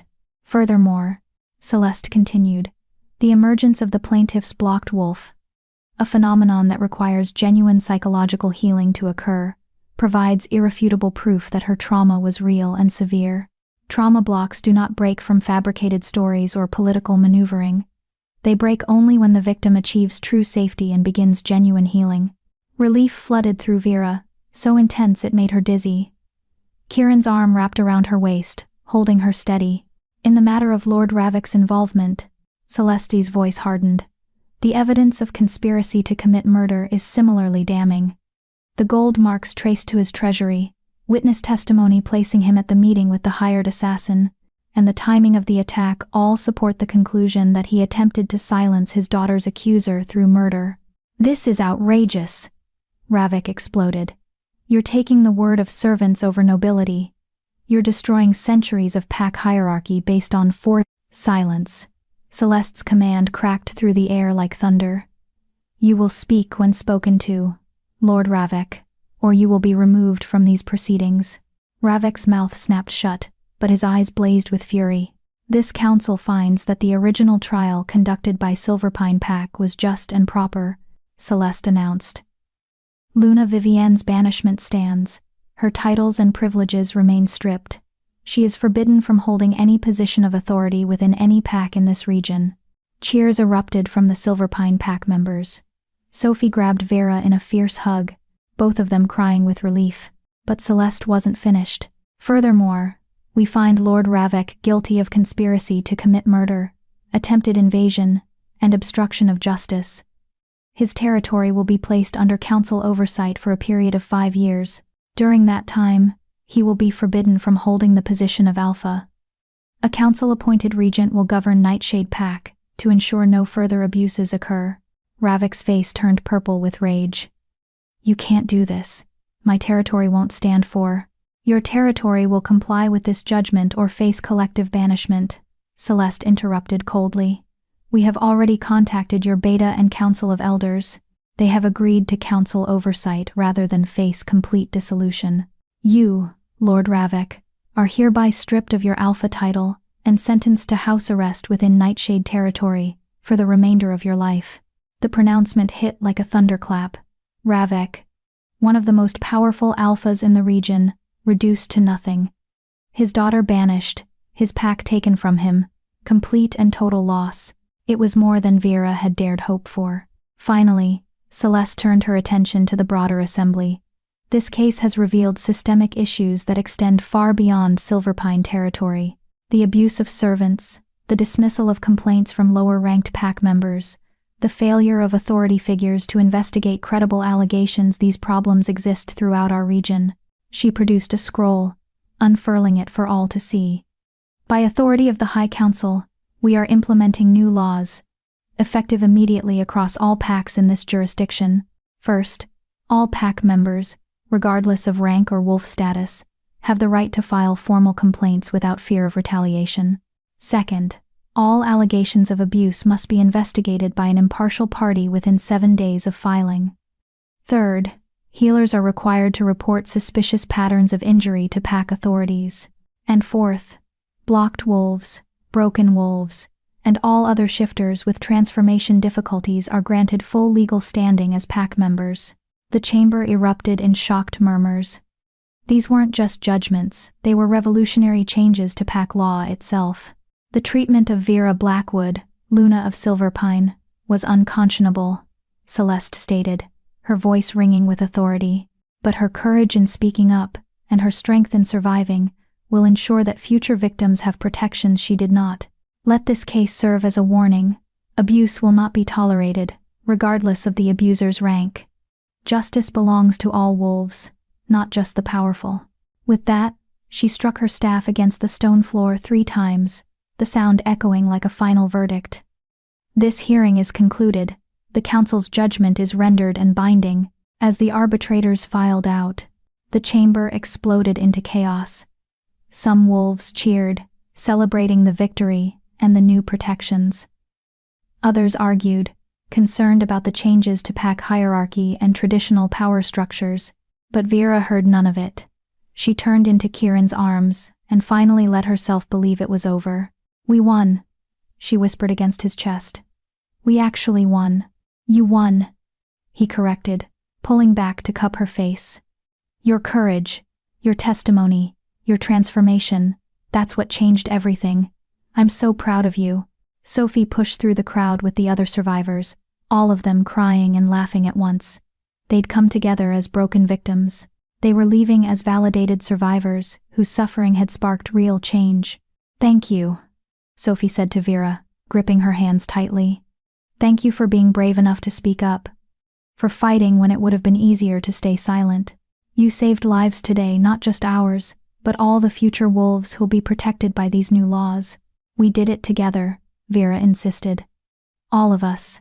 This victory belongs to every survivor who found the strength to tell their story." 6 months later, the Luna's office was bright and welcoming, with large windows overlooking the mountains and comfortable furniture that invited conversation rather than intimidation. Vera sat behind her desk, reviewing the latest batch of complaints that had been filed under the new protection laws. Most were minor disputes between pack members, concerns about working conditions, requests for mediation, but a few were serious allegations of abuse that required immediate investigation. Those, Vera handled personally. A knock at the door interrupted her reading. "Come in," she called. A young she-wolf entered, perhaps 16, with downcast eyes and nervous hands. "Luna? I was told that you help wolves who are being hurt." Vera's heart clenched. She recognized that posture, that fear, that desperate hope mixed with terror. She'd stood exactly like that once. "I do help," Vera said gently, coming around the desk to guide the girl to a comfortable chair. "What's your name?" "Lily. I'm from the Riverside Pack, but I ran away. My alpha's son, her voice broke. He hurts me, has been hurting me for months. I tried to report it, but the beta is the alpha's brother, and he said I was lying, that I was trying to trap the son into marriage, and—" "You did the right thing coming here," Vera interrupted firmly. "Silverpine is a sanctuary territory now. Any wolf suffering abuse can seek protection here, and we'll investigate their claims properly. You're safe now, Lily. I promise you're safe." Tears streamed down the girl's face. "They said you'd understand. That you were hurt too, before you became Luna. Is that true?" "It's true," Vera pulled up her sleeve, showing the scars that remained even after months of healing. I was tortured for 5 years by someone more powerful than me. I know what it's like to have no one believe you, to feel trapped and helpless, but I also know that survival is possible, that healing is possible, and that you deserve justice. By the time Lily left an hour later, she'd given a full statement, been examined by a healer, and been assigned quarters in the protected wing of the pack house. Beta Thorn was already contacting the Riverside Pack to inform them that one of their members had sought sanctuary and formal charges would be filed. It was the 4th case this month. Word was spreading throughout the region. Silverpine's Luna protected the vulnerable. Abuse survivors found sanctuary here. Justice was possible, and slowly, other territories were starting to follow their example. That evening, Vera found Kieran in their private chambers, reviewing reports from allied packs. He looked up when she entered, his expression softening immediately. "Rough day?" he asked, opening his arms. She went to him gratefully, curling up in his lap. Another survivor, 16 years old, being hurt by an alpha's son. "I've assigned Thorn to investigate. You're building something incredible, you know that?" Kieran pressed a kiss to her temple. 6 months ago, that girl would have had nowhere to go. Now she has sanctuary, protection, and a real chance at justice. You did that. We did that. The new laws, the sanctuary protocols, the investigations, none of it would work without your support. But it was your vision, your determination to ensure no one else suffered what you did. His hand moved to her stomach, where a barely there swell was just beginning to show. "And soon, our child will grow up in a pack where abuse isn't tolerated, where every wolf, regardless of rank, has value and protection." Vera placed her hand over his, marveling at the life growing inside her. After everything Vivienne had done, after all the ways she'd tried to break Vera, she'd never succeeded in destroying this, the ability to create new life, to hope for the future, to believe in good things. "I'm scared," she admitted quietly, "of being a mother, of somehow repeating the cycle of hurt, even though I'd never intentionally harm our child. What if my trauma affects them? What if I can't?" "You'll be an amazing mother," Kieran interrupted gently, "because you know what hurt feels like, and you'll do everything in your power to shield our child from experiencing it. You'll teach them kindness, compassion, strength. You'll show them that survival is possible, that healing is real, that justice is worth fighting for. And if they inherit my blocked wolf, if they struggle with transformation like I did, then we'll help them through it, together." Kieran tilted her face up to kiss her softly. "Our child will be loved unconditionally, protected fiercely, and raised to value all wolves regardless of rank or ability. They'll grow up in a better world because you had the courage to demand better." A knock at the door interrupted the moment. Sophie entered, grinning widely. "Sorry to interrupt the domestic bliss, but you need to see this." She held out a letter bearing the seal of the High Council. Kieran opened it, his eyebrows rising as he read. "They want you to testify before the full Continental Assembly," he said, looking at Vera with a mixture of pride and concern. "To share your story and advocate for expanding the protection laws to all territories on the continent, not just our region." Vera's breath caught. The Continental Assembly governed hundreds of packs across thousands of miles. If they adopted the protection laws, it would mean safety for countless wolves who currently had no recourse against abuse. "It's a huge opportunity," Sophie said. "But it would mean reliving everything again, in front of the most powerful alphas on the continent, some of whom will fight against the changes because it threatens their power." "When?" Vera asked, her voice steady despite her racing heart. 3 months. After you've had time to adjust to pregnancy and prepare your testimony." Kieran studied her face carefully. "You don't have to do this. You've already done more than anyone could ask. You've changed our region, built a sanctuary, helped dozens of survivors. You don't owe the world more of your pain." But Vera thought about Lily, the terrified 16-year-old who'd found her way to Silverpine seeking safety. She thought about all the other wolves suffering in silence, believing no one would help them, that their pain didn't matter. She thought about who she'd been 6 months ago, a broken servant who'd survived through invisibility and endurance, who'd never dreamed justice was possible, and she thought about who she'd become: Luna of Silverpine, mate to an alpha, protector of the vulnerable, someone who could speak for those who had no voice. "I'll do it," she said firmly. "I'll testify.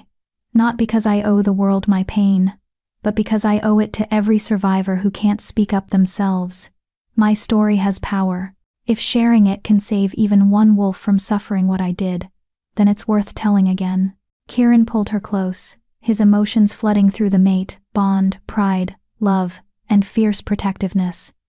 "Then, we'll prepare the best testimony possible, and I'll be right there beside you, every step of the way."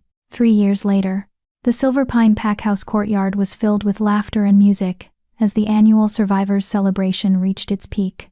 What had started as a small gathering of abuse survivors had grown into a massive event, with wolves traveling from across the continent to attend. Vera moved through the crowd, her 2-year-old son Asher balanced on her hip. He had his father's dark hair and gold eyes, but his mother's gentle spirit, and unlike Vera, his wolf had emerged right on schedule at age 2, a healthy, happy transformation that had brought tears of joy to everyone who witnessed it. "Mama down," Asher demanded, squirming. "Play with Sophie." Vera set him down, watching as he toddled toward Sophie, who was surrounded by a group of young survivors. She'd taken on a formal role in Silverpine as coordinator of the Sanctuary program, helping newly arrived abuse victims adjust and heal. "He's getting so big," a familiar voice said. Lily, no longer the terrified 16-year-old who'd arrived seeking sanctuary, but a confident young woman who now worked as an advocate for survivor rights, smiled at Vera. "Hard to believe it's been 3 years since I showed up on your doorstep." "How are you doing?" Vera asked. "Really doing? Good, really good." Lily's smile was genuine. The alpha's son who hurt me was convicted and banished. His father was forced to step down for covering up the abuse, and the new alpha of Riverside Pack has implemented all the protection protocols. I actually went back last month to visit my family. It felt safe. For the first time in years, stories like Lily's were becoming more common. The Continental Assembly had adopted the protection laws 2 years ago, after Vera's testimony had moved even the most resistant alphas. Implementation was slow and uneven, but change was happening. Across the courtyard, Kieran was deep in conversation with several allied alphas, likely discussing the next phase of reform. He caught Vera's eye and smiled, the mate bond between them humming with contentment. They'd come so far, both of them, both scarred by their pasts but healing together. "Luna Vera?" A nervous voice interrupted her thoughts. A young male wolf stood before her, his posture screaming trauma. "I'm River, from the Northern Wastes Pack. I was told. They said you might be able to help me." Vera's heart clenched with familiar recognition.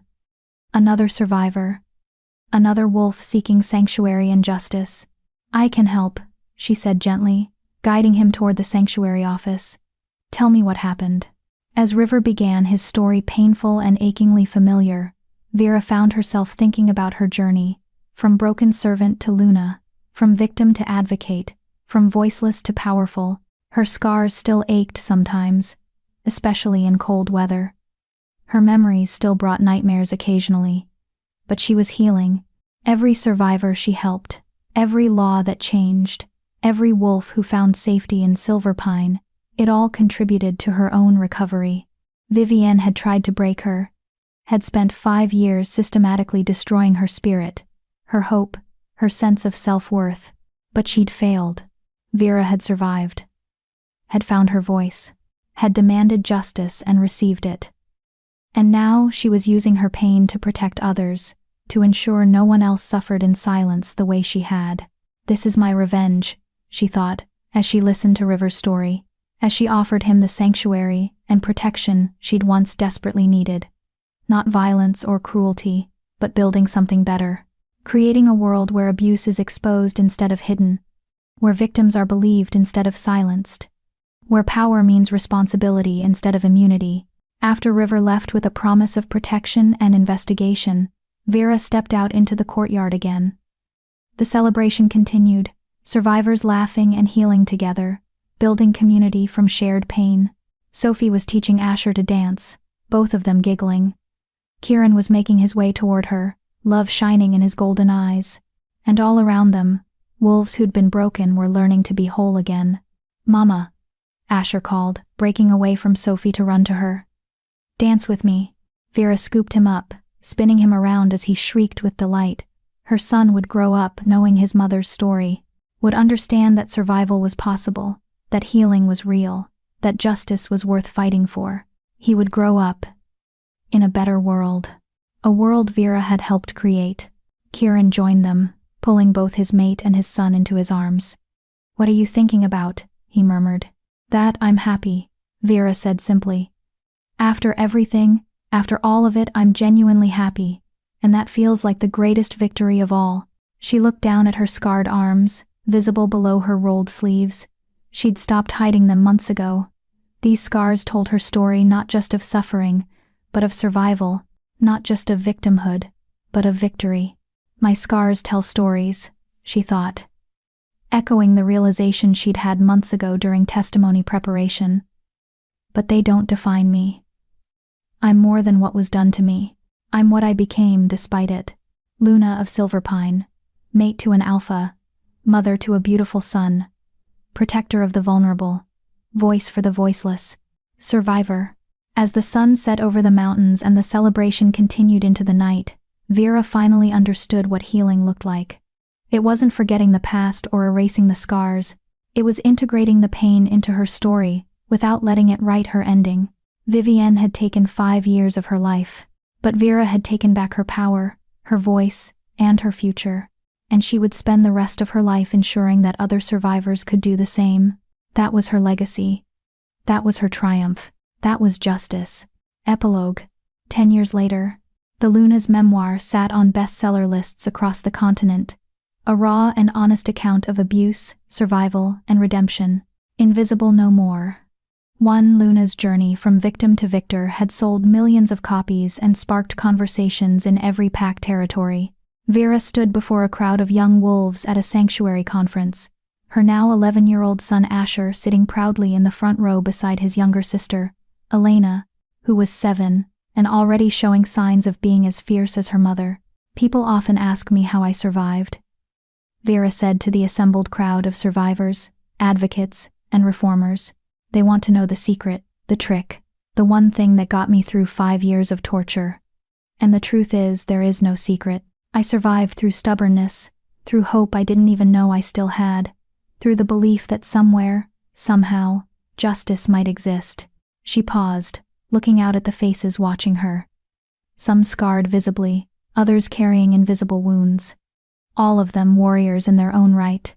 "But surviving isn't enough. I don't want any of you to just survive. I want you to thrive.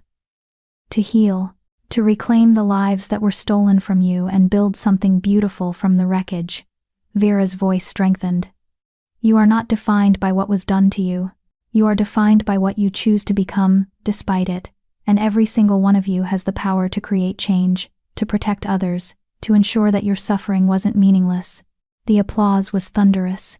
After the conference, as Vera walked with her family back to their quarters, Asher spoke up. "Mom, when I'm older, can I help survivors too? Like you and Aunt Sophie do?" Vera's heart swelled. "Of course, sweetheart. The world always needs more protectors. And me too," Elena piped up. "I want to be strong like Mama." Kieran laughed, swinging his daughter up onto his shoulders. "You're both already strong, just like your mother." That night, as Vera tucked her children into bed, Elena asked the question Vera had been dreading and preparing for simultaneously. "Mama, why do you have those marks on your arms? The ones that look like lightning?" "How?" Vera sat on the edge of her daughter's bed, choosing her words carefully. "These scars are from a long time ago, when Mama was hurt by someone who should have protected her instead. But these marks remind me that I survived, that I'm strong, and that I'll always fight to protect others the way I wish someone had protected me." "Were you scared?" Elena asked, her young face serious. "Terrified, every single day." Vera smoothed her daughter's hair back. "But being scared doesn't mean you can't be brave. Sometimes the bravest thing you can do is ask for help, tell your story, and refuse to stay silent." I'd never let anyone hurt you, Elena declared fiercely. If someone tried, I'd fight them with my wolf. I know you would, sweetheart. You have a warrior's heart. Vera kissed her forehead. But I hope you never have to fight like that. I hope you grow up in a world where survivors are believed, where abuse is stopped before it escalates, where justice is expected instead of exceptional. After her children were asleep, Vera stood on the balcony overlooking the packhouse grounds. Kieran's arms wrapped around her from behind. Do you ever regret it? He asked quietly. Being so public about what you went through? Sharing your story with the world? Vera considered the question. The memoir had brought attention, but also scrutiny. Some wolves still questioned her account, claiming she'd exaggerated for fame or profit. Others dismissed her story as exceptional, insisting abuse wasn't as common as she claimed. But far more had thanked her, had shared their own stories, had found courage in her example. No regrets, she said finally. My pain had a purpose. It sparked change. And every survivor who's found safety because of the laws we fought for. Every wolf who's been believed instead of dismissed, that makes everything worth it. You're extraordinary, you know that? Kieran's voice was thick with emotion. I look at you and I see the scared servant girl I found in the stairwell 10 years ago. And then I see who you've become, this powerful, compassionate leader who's changed the world. And I'm in awe every single day. I couldn't have done it without you. Without your support, your protection, your belief in me when I couldn't believe in myself. Vera turned in his arms to face him. We did this together. Together, he agreed, kissing her softly. Always together. As they stood wrapped in each other's arms under the stars, Vera thought about the journey that had brought her here. About the broken 14-year-old who'd lost her parents and her wolf. About the terrified servant who'd endured 5 years of torture. About the woman who'd finally found her voice and used it to demand justice. About the Luna. She'd become scarred but unbroken, wounded but healing, forever changed but ultimately triumphant. This is my story, she thought. Not just of suffering, but of survival. Not just of victimhood, but of victory. Not just of pain, but of purpose. And it's not over. It's just beginning. Because there would always be more survivors who needed help, more battles to fight for justice, more changes to implement to make the world safer for the vulnerable. And Vera would be there, leading the charge, using her voice for those who'd lost theirs. Invisibly no more. Never again. If Vera's story moved you, subscribe, because there are countless real survivors whose stories never get told. Leaving without subscribing means one less voice amplifying their truth. Drop a comment sharing what this story meant to you, because your words might be exactly what another survivor needs to hear to find their own courage.